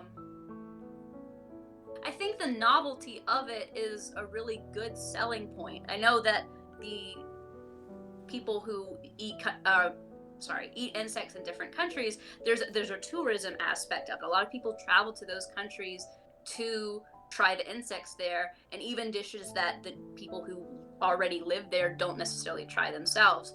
So I think if you can have something that is a novelty, where the cotton candy cricket is not a gourmet food by any means, but it's something to get you into it. It's getting your feet wet with entomophagy, and if you can use that as a jumping off point to get to more elaborate dishes that are constructed with more care in regards to what flavors pair with the insects well, I think you can put that all together without the novelty being something it almost stigmatizes insects. Yeah, Um, I completely agree with that. And like that is one aspect that I like the novelty too, because if you find a good flavor, like again, I'm gonna bring up the Italian lasagna. If you find something that pairs really well with the insect, and you're like, I actually love the flavor of that as like a snack, because this would be like a way better chip alternative for me.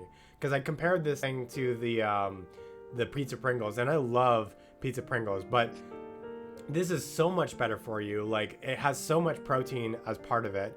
I would snack on this like wildfire. And I mean, it would be so much cheaper to produce, right? Like if you were to produce this as a commercial like bag chip, you could easily have pounds of it in a bag and like such nice seasoning. You don't have to worry about cooking the things like you would with like a Pringle, because a Pringle isn't even a potato chip. You have to like mash up some slew of, I don't even know what goes into a Pringle, because they can't officially call it a potato chip because doesn't have enough potato in it.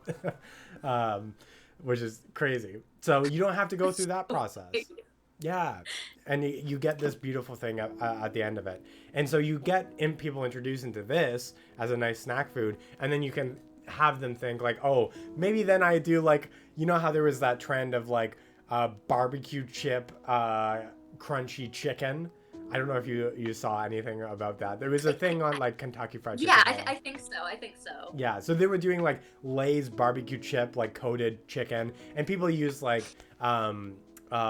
cornflakes and stuff a lot on like frying chicken. So imagine if you could do the same thing with like a really nice like coated seasoned cricket or something like that. Gives the same crunch, but like in a like meal like that. I don't know. I feel like if you had tempura crickets where you couldn't even see that, you know, it was a cricket, because I think that's the turnoff for most people, is like people don't really like insects in general. They're not really most people don't find them charismatic. I do, of course. Yeah. But I think the biggest thing is when they see it, they still see the animal. And with a lot of food that we're eating, you know, we're eating a steak, we're eating a piece of sushi. It doesn't look like the animal anymore. It's so far removed from it that there's a complete disconnect from what you're eating versus what it looked like alive. With the cricket, it's not really leaving anything to the imagination what you're eating. That's true. So I think being able to turn it into something that looks more familiar is, you still have the novelty of, oh, you're eating a bug, but there's not the, oh, I'm eating a bug component to it, if that makes sense. Yeah, and I think cricket powder is the way that a lot of people have gone about that, like as a good introduction. And cricket powder has been used in like for making cookies and stuff like that, like as a flour alternative. Yeah, I'm so excited to get some cricket powder. Like that's the next thing on my list that I'm gonna order and bake with. Oh, you should check out the Ento Farms website then. Like, I think they have like big bags of cricket flour that you can buy for pretty cheap. Yeah. Could you link that to me later? Yeah. I'll post it in the Discord for everybody that's interested. !Discord in the chat, and you can join the Discord community. And I'll post all of these links about the vertical farming and the Ento Farms later on, and actually the Kickstarter stuff too. Wonderful. Yeah. Somebody asked too, could you keep it like a jerky also? And yeah, totally. I think like, I'm actually not sure. I want to look at what the reported expiry date is. I think Entolife might actually have cricket jerky. Oh yeah. I think. Oh yes, you're right. Yeah, so there is cricket jerky on the Entolife website. You're right. We were looking at that earlier. Which just sounds. So I haven't eaten anything today in preparation for this. I wanted to go into this with an empty stomach, clear palate. So now that we're talking about all these other alternatives, I'm like, oh, that sounds so good. I would love a piece of cricket jerky right now. Yeah, and I mean, they definitely last a lot longer. I don't see an expiration date on this, which is kind of strange.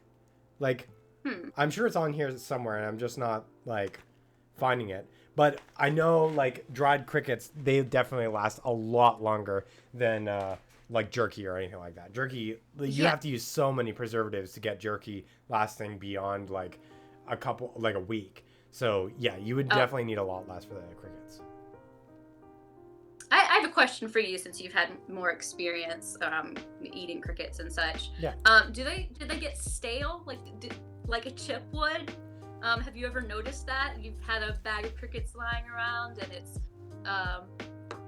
the bag has been opened. Do they get stale in the same way a chip might? Yeah. Where they're I think so. Oh, go ahead. So I had a bag of crickets that I kind of forgot about on my counter, and it was like I had left it for like a year, and I tried it afterwards. It still tasted fine, and like and I mean that probably speaks to the preservedness of like these crickets as a jerky alternative kind of thing. But I don't know, it definitely like it had that kind of staleness to it. Like I don't even know it like if you left a nut too long. I think that's a good comparison. Yeah. If you left like a sunflower seed bag open for like a year, you could still eat it for sure, but you wouldn't necessarily. It's not great. Yeah. That's kind of the situation. Yeah. Cool. Well, next we wanted to get into the last sweet flavor, right?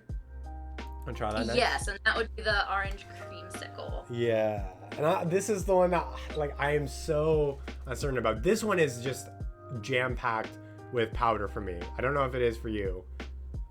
This one is actually, out of all the sweet ones, the least covered in powder. Oh, that's crazy. I do like that it makes a distinction on the ingredients to say that it's Florida orange peel. Like, yeah. Oh. It does, yeah. On the bottom of the label there, it says Florida specifically. That's really cool. So fancy. But yeah, I don't know if you can see it on the stream right now, but like mine. Oh my gosh! Yeah, yours is covered. Yeah, it's like some of it is just powder. So yeah, I don't know. I have no orange scent from mine at all. Okay, I'm interested. The Vile ASMR. There we go. Yeah, mine are just, I can't see the cricket. No, yeah. I don't get the orange either. Not at all.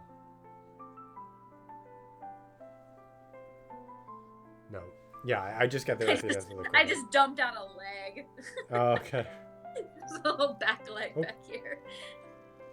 All right. Actually, there's like orange specks in this thing. So there's actually like ground up orange peel. That's really cool. I'm not sure if I can get it on stream. I'll try and get it. Oh yeah, I see a little bit on mine too. All right, so let's see if we can get it. Yeah, there's a little orange tint on the stream. You can see. Yeah, that's pretty cool. Orange zest. Yeah, we got the zest in there. All right, are we ready? Mm-hmm. I'll count you down. Count down this time. Yeah. 3, 2, 1, go. Oh. Oh. Wow. Oh, really good. Yeah. I love that. Oh, those are really good. Those are really, really good. Holy God, that seasoning. Wow. Wow. Oh yeah, I want more. That was so good. Really tasty. And orange creamsicle is very suitable for it. It has that, I don't know how they did it because it doesn't have anything in it that would do it, but it almost has a creaminess to it. It does. Wow. Those are really good. Yeah. They taste, you know what they actually taste like? They taste like an orange Fruit Loop. Oh yeah, I do. That's what they taste like. That is so orangey and so nice. Wow. Yeah, this is my favorite one out of the ones that I've had. Yeah, I would say that out of all of these sweet ones, yeah, the orange creamsicle is the best. And that's actually, sorry, I gotta wipe my nose down. I got a little bit of flavoring in my nose. I think, yeah, out of all the flavors, like, that's probably my second favorite. Next to the Italian lasagna. Like, Italian lasagna still beats it outright. Like, I can't get over how good that pairs. Because that's so funny. One thing that I would say is the aftertaste. It doesn't linger long enough, so you still get the really earthiness of the cricket afterwards. Yeah. So, I mean, I'm almost tempted to say, if I was to use this flavoring, like, I would prefer it on something else, like maybe even a chip or something like that. Something with a little bit more of a bland taste, because like a potato chip in raw form has a very bland taste. I'd probably prefer it on something like that. But it's just like, yeah, that orange zest flavor is so good. And it's so prominent, which is weird because you don't smell it at all. And No. normally, you know, oranges are very aromatic. No, I was really, really surprised how good that one is. Like, I keep coming back to it. I mean, it's compared to like all the other ones, like I'm almost like a fourth of the way done with one. Yeah, no, agreed. Oh yeah, that's good. Yeah, I really like that. Really, really good. So good. And then take a drink of water. All right, do you want to get to another question? Yeah, that sounds wonderful. All right, in my little question hat here. Let's go with this. All right. This one is another one from Mouth Mud, and if the previous question was any indication, it's going to be a good one. How would you present bug farms as a growing opportunity in the economy as a viable, sustainable food source? I guess we already talked about this one a little bit. Yeah. Like, yeah, just, I mean, the fact that we have all these different alternative food resources, they are a highly sustainable form of protein, more easily able to be used in like vertical agriculture, all that kind of thing. So we've already kind of answered this one. I didn't filter these questions for like one of this. But but that is a great question. I mean, if you think about, I mean, the only thing I can add on to that, if you think about how in the past 5 years, just plant-based foods have become so big, they're being marketed for sustainability, which is awesome. I love that. But it's just so crazy to, you know, have, especially having grown up vegetarian, where, you know, I always ate, you know, Morningstar patties and things like that, and I would get, you know, get jeered at by some of my companions, like, why do you eat that? Like, meat tastes so much better, blah, blah, blah, blah, blah. And now plant-based alternatives are so popular that McDonald's just signed a brand deal with Beyond Meat, and they're going to be doing, you know, more plant-based things in the next 3 years. I mean, such a huge corporation to be so interested in this new, relatively new process. Like, that's just so cool. Like, that could easily be insects in 10 years. I could totally see that. Yeah, I agree. It just takes one really popular thing. Like, if there's one insect that you can convince maybe even a bunch of celebrities that like this thing tastes really good, they try it and they're like, wow, this is amazing, it just takes off. Like that's all it takes. You're going back in for more orange. They're so good. They're so good. So good. Yeah, I agree. Do you want to do another question, since we had sort of touched upon that one before? Yeah, that's a good idea. All right, let's grab That's so this. good. It's like cereal.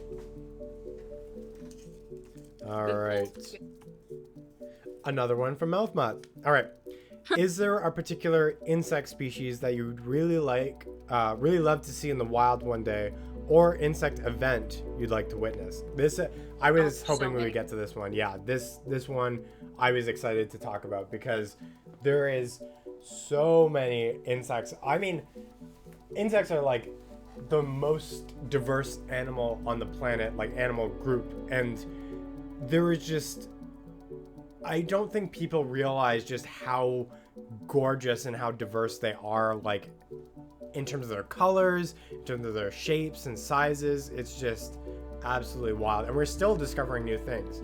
So every day, so cool. Yeah, like, I mean, I just posted on Twitter the video of the dragon millipede, the pink dragon millipede. Yeah. Just stunning, beautiful animals just crawling along on the ground. Yeah, and so if you're interested, anybody in the chat, to get a gander of that species, !Twitter brings you to my Twitter. And it's like, the really cool thing about it is it's new to science relatively. Like, it was just documented in 2007. Of course, we probably knew about it, and the local people knew about it way before that. But Oh like, yeah, of course. new to like the world in a sense is like this species, and it's so crazy that we're still discovering these things that are so vibrant and so beautiful. And I mean, that's one of the ones that's on my list for if there's any time I can make it to Southeastern Asia and can like explore and look Oh for yeah. insects. That's a hard go. That one's really beautiful. Oh, for sure. I think I have a lot because I haven't had a ton of experiences with insects, not because I've always liked them, but I've definitely gotten into them more in the past couple of years, and I would like to do like traveling just to see insects. But not far from here, um, there are the blue ghost fireflies that will flash. Yeah. And I would love to see those. I mean, they're not technically blue. They flash green, but because of this effect, I can't remember what it's called right now, but it appears to be blue, and they're really cool. Um, and I guess this is less of a like experience and just more of a cool thing that I would like to, maybe own one day. But anthill garnets, have you ever heard of them? I have. Yes. So they are like they're excavated in ant hills, and they arrive at the surface because the ants have brought them up, right? Yeah, they're super cool, and they actually are.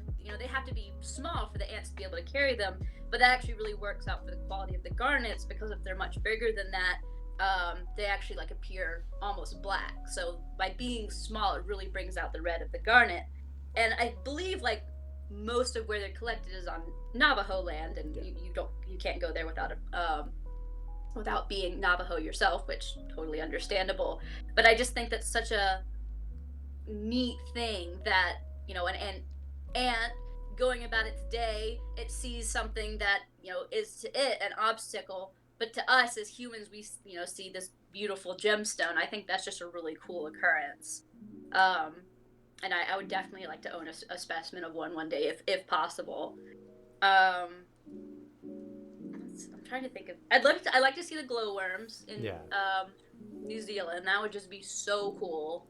They're just ethereal. They don't look like something that should exist on Earth. I'd love to see them.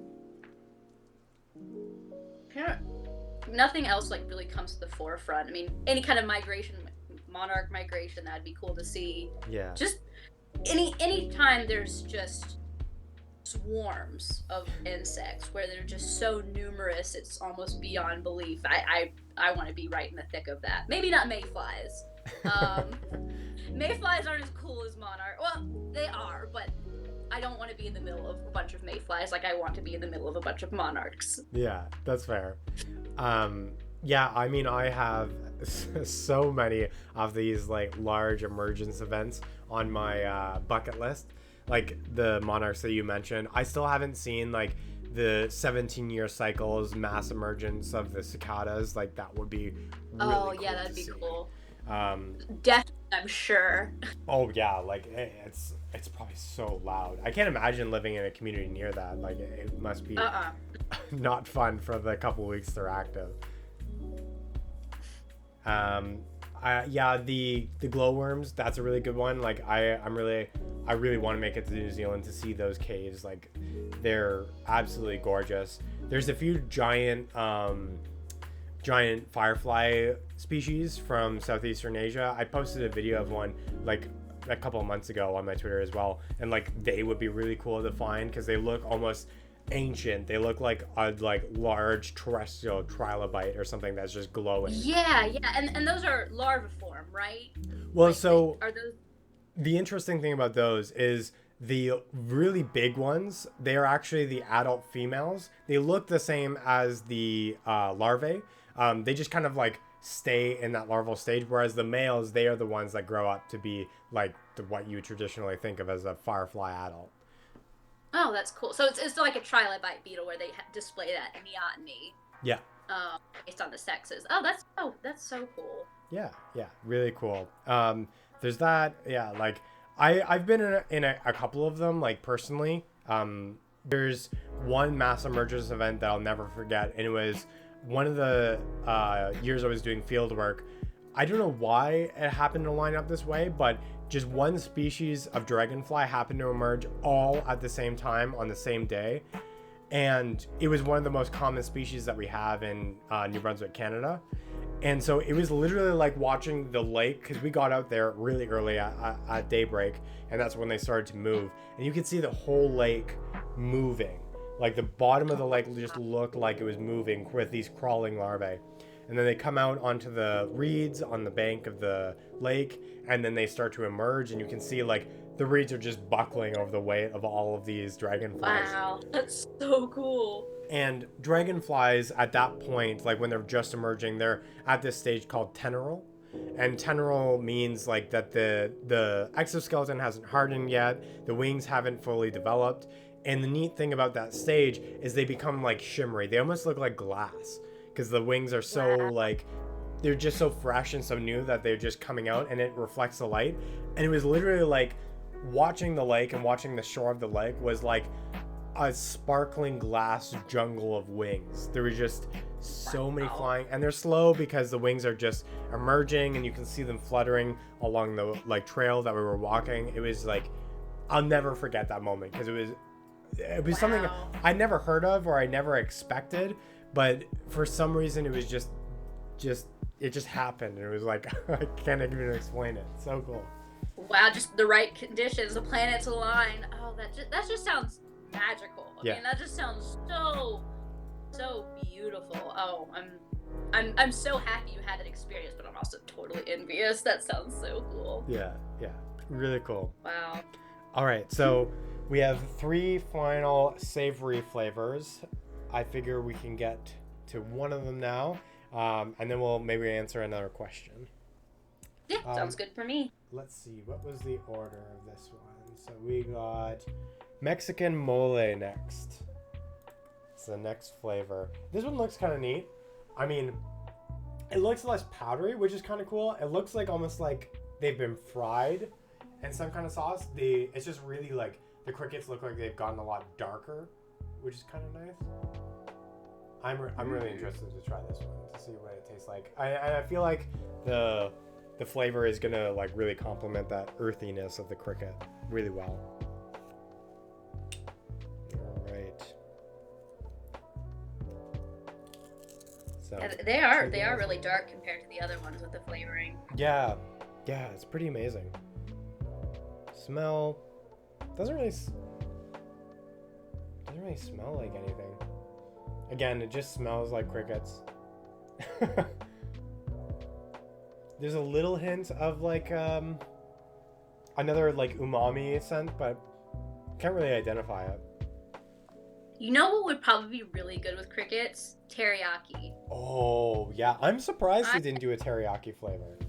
Yeah, it seems like kind of an obvious one, but maybe there's some reason. But that would be delicious. Anything savory. I mean, any sort of Chinese stir fry kind of flavors. Oh, so good. Yeah.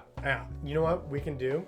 We'll make it a plan. If you come to visit the insectarium, we'll like make our own teriyaki crickets or something like that together to like celebrate going up for it. That would be fun. Oh my gosh, that would be amazing. I'm clearing my schedule for the next 3 years so we can do that. That sounds so fun. Heck yeah. All right. We're going to try this in 3, 2, 1.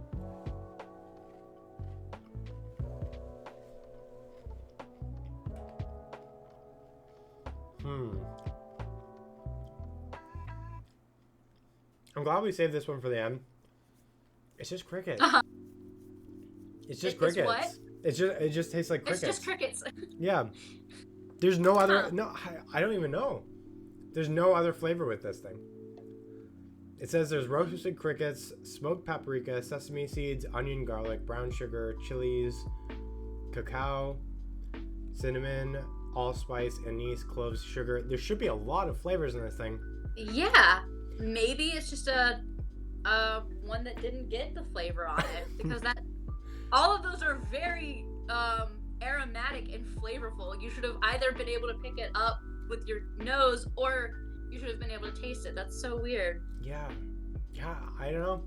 Yeah, I don't get it. That's Yeah, too bad. I would. Yeah, I know, because that sounds like delicious to me. That's such a shame. Yeah.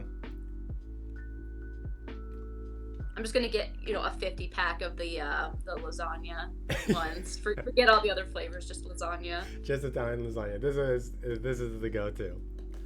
All right, let's get another question in here. Sounds good.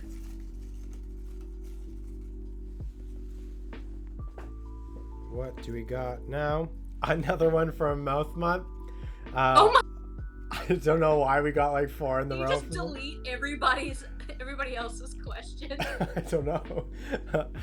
What are other possible applications for insect-based products? That's really cool. Oh, so we were discussing this just a tad the other day.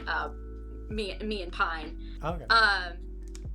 And he was asking about it potentially being used for pet foods, which I think is really cool. I know that for certain cattle farms, they use soldier fly larvae as additional protein for them.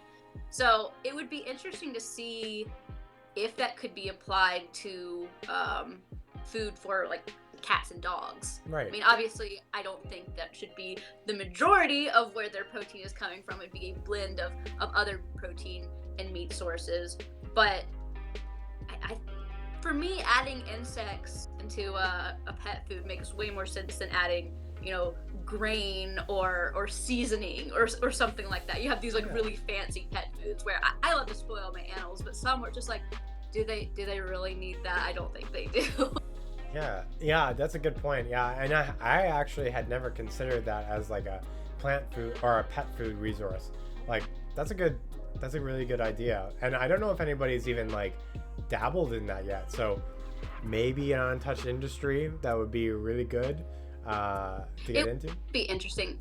Or if it's like a byproduct or something. I think about silk farming, where the byproduct of silk farming is you have all of these pupa. I mean, if you just turn that, I think they mainly use it for fertilizer. I could be incorrect I think there. you're right there. But if we had something like that here or in other countries where we, especially in America, we put a lot of importance and focus on pets, which I'm totally down with. I love animals. I love pets. But it would be interesting to see here in the States, like how that's implemented with animal feed, because I feel like we would probably be like some of the first people to do it, because like we're just weird with animals here in the US. We have a weird like focus on pet in some cases. So where like little doggy boutiques for weird clothing have sprung up, you could probably have like little pick your own insects to give as treats to your cats and dogs. I could totally see that. Yeah, that's totally fair. And Mouth's actually in the chat right now, and they said that I think one pet food brand in Europe is adding insect meal soon. That's pretty cool. Yeah, I hadn't heard anything about that, but yeah, that's a really good way to use like insects as, I mean, a food source, but it's not our own food source. Pretty cool. Mm-hmm. Another thing that I know insects are used for, I mean, they're kind of two things. One of them is when chocolate was first being exported worldwide, like in the early 19th century. And I think some chocolate brands still do it. One of the sealants, like the wax sealants that they used, the wax was sourced from a caterpillar. So, interesting. Yeah, it's like, it just so happened that this wax produced by the caterpillar, it's really easily able to be extracted, and it adheres to chocolate really easily, and it's a thin coating that acts as a really good preservative rather than using an actual like wax. It was this naturally synthetic or naturally organically produced. Sorry. No, go ahead. Sorry, I was just gonna ask, is the caterpillar killed in the process? So like, is the like body of the caterpillar the byproduct? I think so. Yeah, I think so. Okay. Yeah, I'm not 100% familiar with the process. It was like something that I read kind of anecdotally. I know it existed, that they used it as a wax product, but yeah, I don't know exactly what happened with the bodies or anything else a part of it, but I thought it was pretty cool that people have been eating insects in chocolate for a long time, just in a way that they didn't really realize. Yeah, that's so fascinating. Adding to that, not really realizing, because it's been a while since we were talking about gross botflies, so I feel like we should throw something else gross in. Just how many insect parts are accidentally in food or are allowed. I mean, the FDA literally has in writing, a certain amount of insect parts are allowed in, however much can of tuna or whatever. And I've read the estimates that we eat around like 2.1 or like 2 pounds, 1 to 2 pounds of incidental insect parts a year, which I think is hilarious, honestly. Yeah, that is good. And I mean that probably weirds out people or kind of squigs out some people about what they're eating, but realistically, it's just an added piece of protein, and like it should be introducing you into the world of entomophagy a little bit. Exactly, and I mean it's going through the same processes that the rest of the food is, so it's not, you're not going to get sick from it. You're most likely not going to taste it because it's such a small amount. It's just extra protein, and just goes to show that whether or not we intend to, insects are part of our diets. Like whether we like it or not, we are eating insects pretty regularly. That word. Yeah, that's true. And I mean, the other thing that I was thinking in lines with that question is like, there is an insect that we use an incredible amount and consistently, and it's a huge market now in the US, and that's pollinators, like distribution of pollinators and use for them for pollinating different crops, but also for like honey production and stuff like that as well. Like we use bumblebees for greenhouses all the time. We use like honeybees for things like almond pollination and apple pollination. And there's like hives that we literally move from one place to the next in the US every year through trucks for this pollination services. And I mean, I'm not going to advocate for the use of honeybees as that because there's a whole bunch of issues surrounding for honeybees in general. But like, it's just something that we have learned to value as a resource that insects can give us, and I think that's really cool too. And part of that boom and the awareness around pollinators has given insects a better name. Like I remember when I was growing up, everybody seemed so frightful of bees, and now it seems like the perception has flipped, where like, yes, people are wary of the sting, but they're more like, bees are so cute and they do so many things for us, and I love that. Yeah, I love that. I love that shift in public perception. Yeah. I wish some of that was a little bit more informed, because you were talking about some of the issues with honeybees, and here they're an invasive species technically, and they do compete with native pollinators for resources, but to see that care given towards these small animals and understanding the impact that they have on the environment and how important pollinators are, like that's just been really cool to see. Yeah. Because like you said, growing up, people are like, oh, bees, it's so scary. Now they're like, oh, look, it's this little fuzzy bumbler, how sweet. Yeah, definitely. Love it. Yeah, it's good. And so we have like somebody in the chat that was just saying that bees also pollinate agave plants, which give us tequila, which is true as well. Yes, thank you, bees. Thank you, bees. And no problem, Aunt Nomer, for coming in a little bit late. The cool thing, so for all of you in the chat, this is gonna be like saved and it's recorded. So if you have missed any part of it, you can go back to the VOD and watch through it. There's no problem at all. Next, do we want to get into another savory flavor? Yes. So you have two left? Two left. Two Okay. flavors left. I think the next one on the list is curry, Indian curry. I actually really like the vial for this one too, like the colors that they use. It's really pretty. The ingredients, because I've been forgetting to like look at the ingredients, but it's crickets, coriander, cinnamon, cardamom, cumin, fenugreek, and nutmeg. Which is like, this one is definitely a lot more covered. Like this one has a lot of seasoning, unlike the Mexican mole, which is good. Yeah. I just feel like that one somehow missed seasoning. Yeah.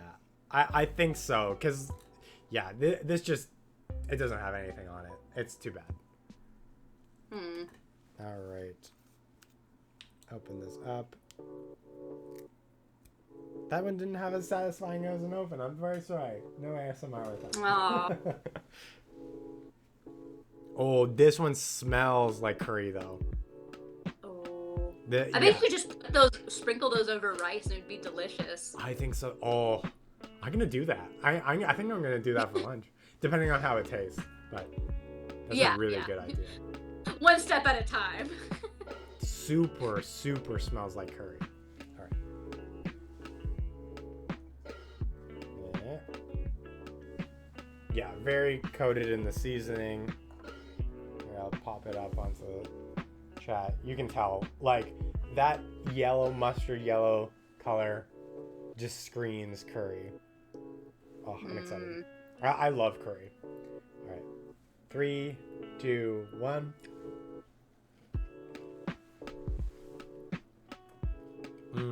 No. Oh! So, sorry? You don't like it? No, I do like it. So, but I have mixed feelings. I have mixed feelings just because the flavor is really good. It tastes super curry-y. The problem is curry always goes well with something else, like with a veggie or with like that starchiness of the rice and stuff. On its own, I wouldn't eat it as a flavor. Like, I wouldn't snack on this as a thing. But you saying put it on the rice, that would be incredible. That is a really good topping kind of kicker. Yeah. Yeah. I would put this on something. I wouldn't snack on this on its own. I wouldn't eat it on its own. But definitely, like, if I was making a curry or, like, I had just, like, a bowl of rice for lunch, sprinkle that on there, and it's going to taste incredible. Like, that would be really good. Oh, that's so good. I might pick up some for myself because I make a lot of stir fries, and, you know, I usually add the little fried garlic on top, and, I mean, it has virtually the same consistency as, you know, little cricket parts. I could totally do that. Yeah, definitely. Yeah, definitely a There's just so many applications for it, which is really cool. Agreed. And Antomophagy asked in the chat, are these only crickets or are there other insect options? So these are only crickets. Like, these Entolife Kickers are just the crickets, flavor crickets, but they do have other options on their website. I'm not sure if there's other insects, but there's like jerkies made from them, there's powders, all kinds of stuff. So I don't know, something to look into. I don't think there's any other insects right now, but crickets for now. Cool. Do you want to get into another? I'm gonna write to them, demand that they have other insects so we can try them. We can make more streams in the future. Yeah, exactly. I mean, we were talking about the fact that, like, maybe send the stream to them afterwards and, like, get them to endorse wink, it. Yeah. Wink. Send us some more tests or, like, tasters and do another stream on them. So if all of you, I don't have a referral code, unfortunately, but if all of you like this stuff, go check it out. Again, I'm going to pop this out there. Highly encourage you to try the Italian lasagna flavoring. So good. Oh, yeah. I'm picking that up immediately after this stream is over. I'm so curious about it. And then the orange creamsicle is the other one that we really liked. That one's a good one to go for. I've been eyeing this one again. I think I'm going to go in for more. Do it. They're just really tasty. All right. And then I was not expecting to have this reaction.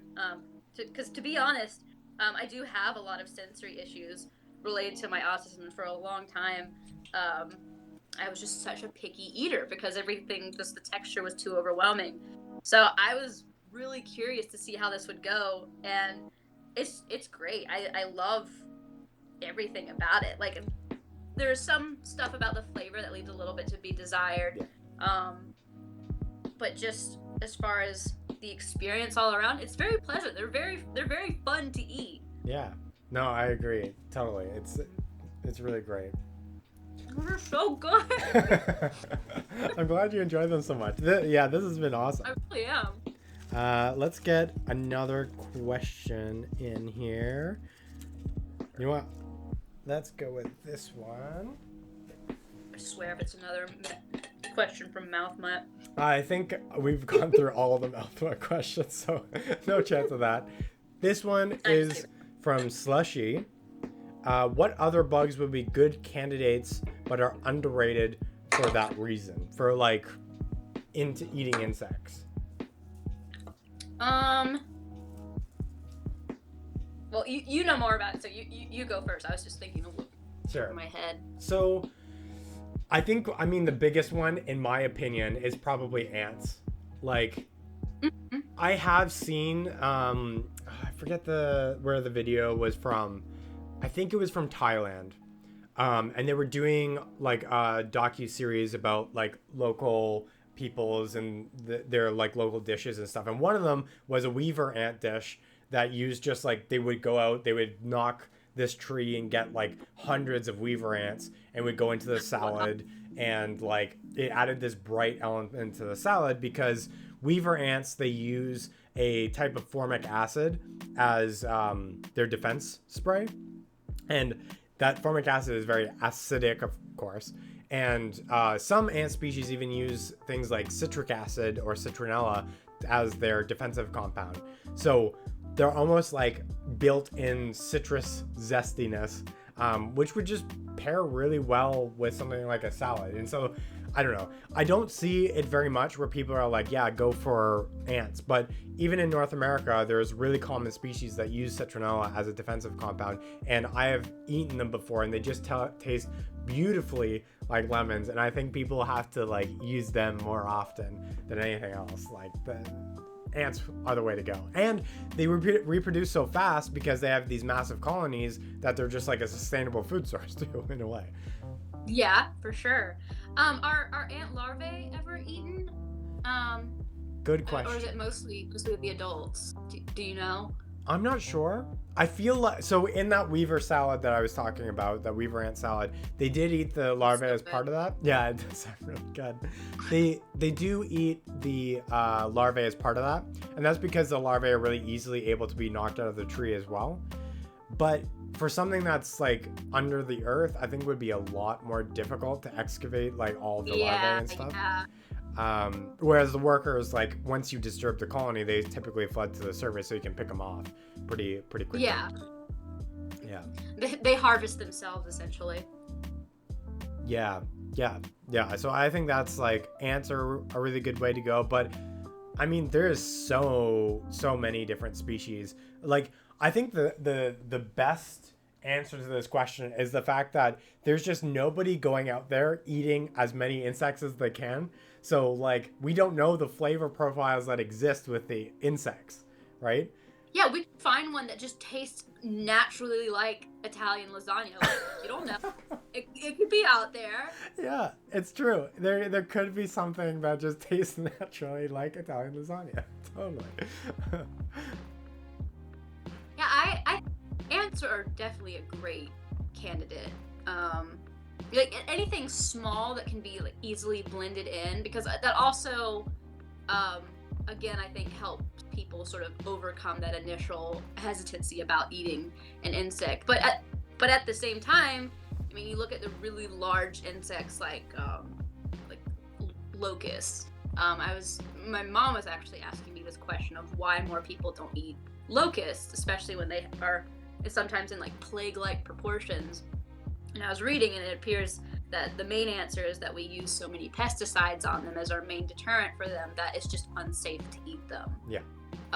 Though they are eaten in some places. But I mean, if you could somehow be able to easily harvest these mass swarms of locusts, that sounds like a great idea all around. Like you're protecting the crops and you're getting a food source. Like I want to see more of that. And I'm sure there's limitations that I'm just not aware of as why we don't do more of that. But that just seems sort of like for me, like an obvious future path. Yeah, completely agreed.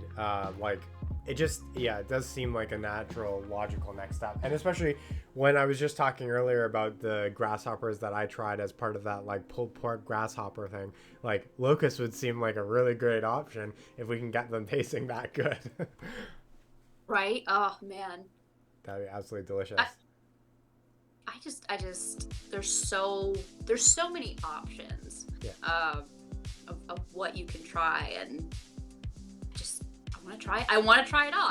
I'm so interested in the future of Entomophagy. I know I've said that over and over again, but truly it's so cool. Yeah, in so many different places to go. And Aunt Nomer was actually saying in the chat as well that the plagues of locusts in Africa are actually being harvested for animal food. So that kind of just is that cross section between the animal pet food thing you were talking about earlier and actually using these swarms as something beneficial. That's cool. Yeah, pretty cool. All right, so we have one last flavor to get to, and that is white cheddar. I think we'll dive into this right now and try our hand at it. I'm honestly, I understand this was the least voted for one. I think it's because it's the most like kind of standard chippy kind of flavor. So I think it's gonna be, I have a feeling like it's gonna be good, but it's not gonna be like mind-blowing like the creamsicle was. Like the creamsicle was wild and blew my mind. But I mean, to be honest, I would expect it to taste kind of like a stale cheddar chip or something. Like cheddar and then the natural earthiness of the cricket. It just sounds like it's just not the best pairing. I don't know. Yeah, I'm interested. All right, ASMR. No, that's a lot of insects. All right. Let's see. Oh, we got a raid. So this is really cool. This is somebody that you might be interested in too, Kieran. It's Spider ID. They're a Twitch channel on, Twitch, that they do insect and spider IDs on stream as part of their PhD research. So, really cool. So cool. Yeah, amazing. And I've been rating him every so often, like the past little bit. So it's nice to see you all and welcome on in, everybody. Aww. For those of you that don't know me, part of Spider ID, my name is Nasty or Introvert or Aaron online, and I am an entomologist, similar to Spider ID. Like I study insects, specifically ants, in agricultural fields at the University of Guelph in Ontario. I'm a professor there. And today we have joining us Kieran, an artist online, science communication artist, and we are trying Entolife Kickers. So Entolife Kickers, these flavored crickets, different. We have, how many is it? 10 different flavors, I think it was? Yeah. Maybe. 10 different flavors. We're actually just at the tail end here. This is the last flavor, so you kind of came in at the tail end of it. But if you're interested in watching the rest of our reaction to it, the VOD is up available on my Twitch, and you can watch it there. So we're gonna get into this last flavor, the white cheddar Entolife Kicker.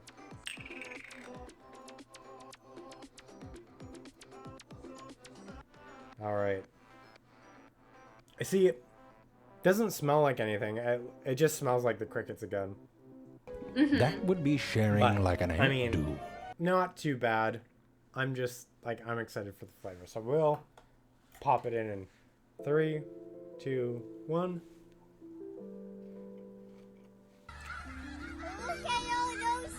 Actually, I really like that one. Oh, okay, that's cool. Oh, excuse me.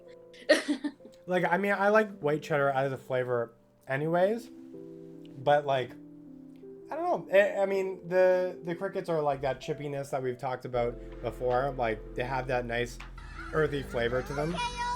And I actually think it pairs pretty well with the white cheddar. It doesn't last in your mouth. Yeah, that's my main critique about all these is that the flavors, when they're there, they're really good, but they're gone. Yeah. Immediately. Exactly. Yeah. They don't really stick in your mouth very much. They don't last beyond their initial kick, the ento kick. But yeah. So yeah, kind of it's good, but not one that I would go for. It's not one that I would specifically try and find on the market and be like, yeah, this is the flavor that I want to eat for my first time as a cricket. So what you're saying, it's no Italian lasagna. It's no Italian lasagna. And so for everybody that's new in the chat, our conclusion, I think it's pretty unanimous from both of us that like the orange creamsicle, surprisingly enough, there's an orange creamsicle flavor, and this one is like the best sweet flavor of the Entolife Kickers. Like it's so good. It's so orangey. It's so nice. Yeah, I love this one. Yeah, I've just been mowing through mine. Yeah, I have like half left on mine. They're so good. Nice. And then my favorite one from the savory flavors is the Italian lasagna.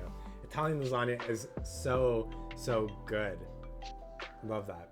Yeah, I'm actually gonna dip it back into the Italian lasagna because I want to get that flavor back into my mouth. Yeah, absolutely fair. Now these, the Italian lasagna one, it is covered in the seasoning. Like there's a lot of it, so that probably contributes to it a little bit. Like you can tell, like there's a pile of seasoning on my hand there, but it's so good. So, for all of you, if you're interested in going online to the Entolife website and picking up some cricket to try, Italian lasagna is my recommendation. And I was only able to try 3, but this orange creamsicle, I might go back and get more of these. Like I really am digging the taste of these guys. Yeah, so freaking delicious. So fun. We're already half an hour past when we were planning on ending, but I figure let's do one more question, maybe take some questions from the chat, and then wrap up. How's that sound? Yep, that sounds awesome. Cool. All right, so we got a few more questions in the hat. We'll grab one. All right. What is this one? This one's from Slushy again. In your opinion, what would it take to break the cultural barrier of consuming insects? So this kind of pairs with all the other questions that we had answered earlier about like, is it a sustainable food resource, and like, what do you think about using insects, or what are the possibilities of insects? It's more on the cultural side of things though, like based on our experiences and like what we think about these insects as food resources, is there any way that we could break that barrier? Like the fact that what's it called, the Beyond Meat has broken it for like the vegetarian plant-based meat options as breaking that barrier. I mean, I think the main component of breaking that barrier has to do with how you is the sustainability of it. Because that's as it should be. You know, that is a very hot topic right now. Yeah. Environmentalism and sustainability, especially what you can do on a personal level. And I think that when you have all of these pros on your list as far as how eating insects can be really helpful for the environment, it's healthy for you, I think they just pretty much advertise themselves in that way. I think we're already kind of having that cultural shift now because we're looking for sustainability in food products all across the board. Yeah, I agree. And like we were talking about earlier about the novelty of it, how it's marketed right now, and the fact that like it could be like a good breach into it is that novelty and that element, but then really getting into the sustainable and like culturally acceptable wild scale use of these insects, I think personally it just comes down to making a case or like finding some way to have it similar enough to something else we're eating. And this comes back to like when you're eating an insect, it often like looks like you're eating an insect. Finding some way to present it that isn't in that way and that hedges on that sustainability aspect to eating these things. So it could be something like making them into a burger, like they're doing with the Beyond Meat stuff. Like maybe make it look more like a ground beef or something as a food option rather than just in its raw cricket form, right?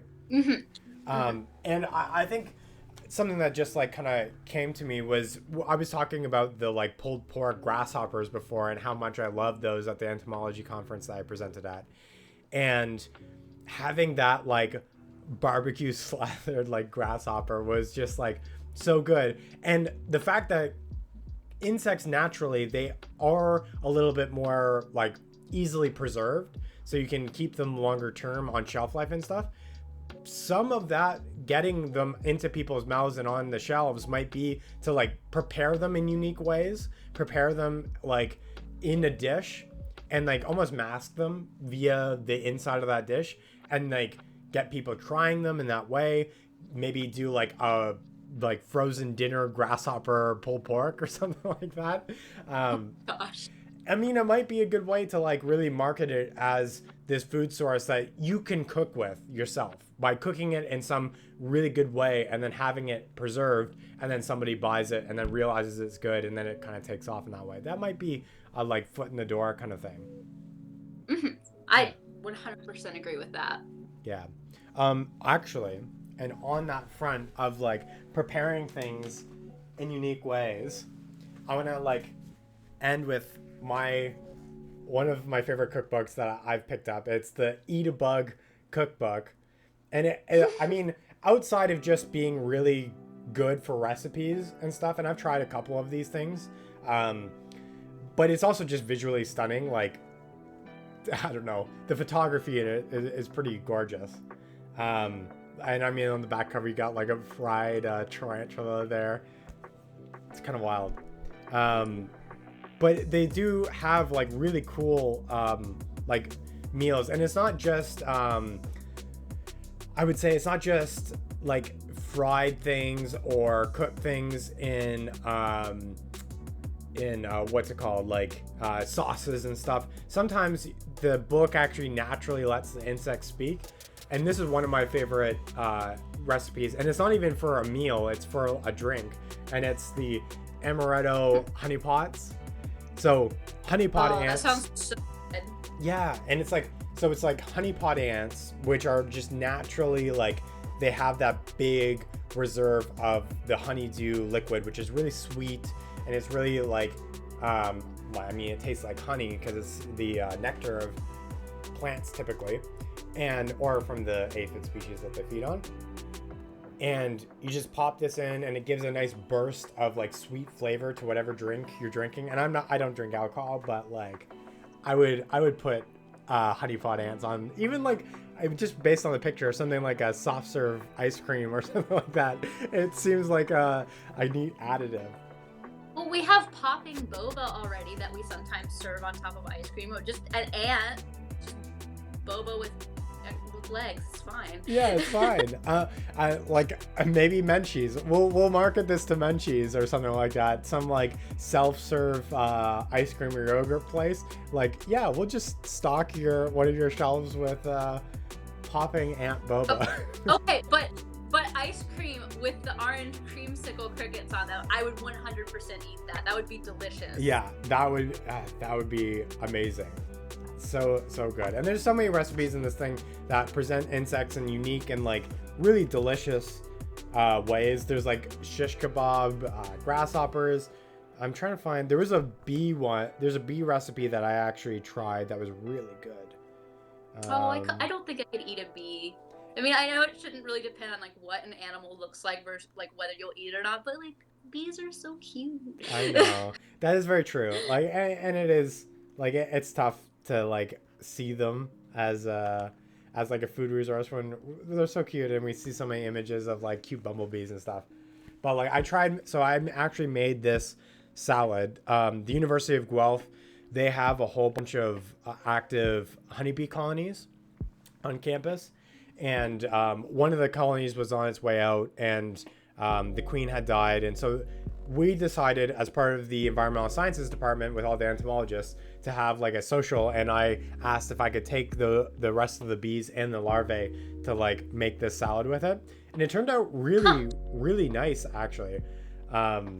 It was actually delicious. So if you pick up this book, the Eat a Bug cookbook, definitely try this recipe. And it's funny because it says I think I'll bee just pick it up salad. because it's cute. I want to support that. I want to give that book my money, but also like it looks delightful. Yeah, it's good. Absolutely delicious. Cool.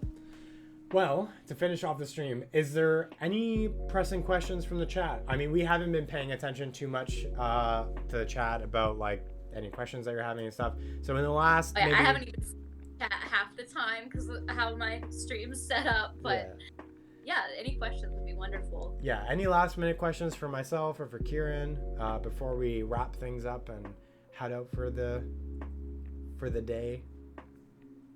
I hope all of you have garnered an appreciation for entomophagy and like the sustainability and amazingness of these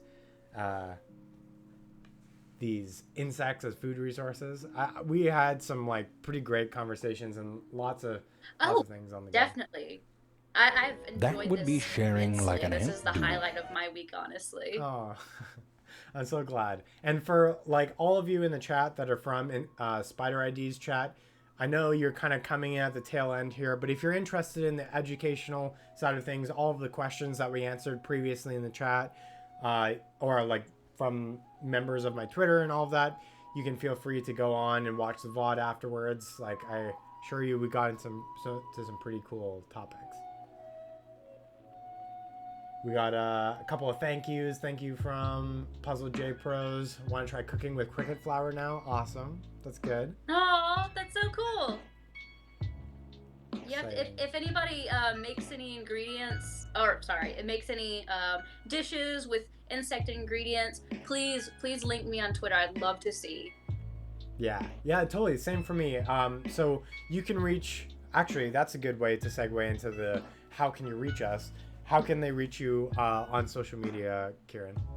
I'm most active on Twitter, so just @smatterbrain. It's like scatterbrain, but with an M. I always love seeing what people have to show with insects and wildlife in general. But if you have any cool dishes, I'd love to see those as well. Cool. And then, of course, if you want to get in contact with me, follow me here on Twitch. I'm also on Twitter @Entobird, !Twitter in the chat if you want to access that. I have my own Discord community where you can reach us and get connected, talk about all kinds of sciencey things and entomophagy things like this. Maybe share some of the dishes that you create through Eat a Bug cookbook on my Discord channel too. That would be really cool. But yeah. And Aunt Nomer says that they want to get in on this. So if you're down, when the world opens back up, if you plan a trip for the Insectarium in Montreal, maybe Aunt Nomer can come and join us and we can all like have a big stream of cooking insects together and then going to visit the Insectarium. That would be so fun. Oh my gosh, just imagining that. Also, just imagining the world back to some semblance of normality is like a fantasy all in itself. But when you add eating bugs and hanging out with cool people, yes, please sign me up for that. Agreed. Yeah, that would be so much fun. I would love that. And it sounds like Aunt Nora's down for that as well. So it'd be so cool. Oh, yeah. You're definitely down for the next opportunity, baby taper. Nice. Maybe you can join us too. We'll see. Maybe we'll get a huge party going. We'll just have a bug eating con. Yeah. Yeah, we'll do a new fur con, but it will just be like bug eating con. Yeah, you can only come to this con if your persona's an insectivore. Yeah. Exactly. All right. Well, I think we'll wrap things up here. I know, like, I might have been eating a lot of crickets, but I want to get some other lunch in me, and it's getting a little bit later. Oh, me too. I'm starving. Maybe I'll make some rice and put those curry crickets on top of it for lunch. Yeah. Let me know how it is if you do that. Definitely will. Well, thank you so much for joining us, Kieran. And hopefully we can do this again sometime. Oh, I would love that. This has been such a great experience. Thank you for letting me ramble on and letting me on your stream. It's just been wonderful. I really appreciate it. Oh, I really appreciate it. And this wouldn't have happened without you like bringing this to my attention. So love it. Thank you so much. Oh, well, my pleasure. All right. And so before we leave all of you in the chat, we're going to pass that raid on, pass it forward. I'm going to pop up my Twitch here really quick just to see who's streaming right now. We'll get a raid going on for somebody else. So let's see who is online. Who can we raid today? You know what? Let's raid let's raid the marine mammal rescue. So there's a really cool channel on Twitch. Marine wildlife rescue. They rescue a bunch of otters and seals, and they're just streaming every day, showing off the mammals, especially during COVID times when we can't visit these places physically. A lot of these zoos and aquariums and wildlife rescues have started doing streams like this to get people more involved and more connected with them, and to get some donations in, and because everybody's struggling right now without having visitors in. So I would definitely recommend checking them out, sending them a follow or a sub if you can. It looks like right now there's an otter that's just like spinning around in circles, which is really cute. So don't miss that. So we will raid them. Marine mammal rescue. And I hope you all have a fantastic day. Thank you for joining Kieran and I. And I will see you tomorrow evening for my regular evening stream. Otherwise, have a wonderful day. And I will see you all Bye. later. Bye-bye. Bye, everyone. Thank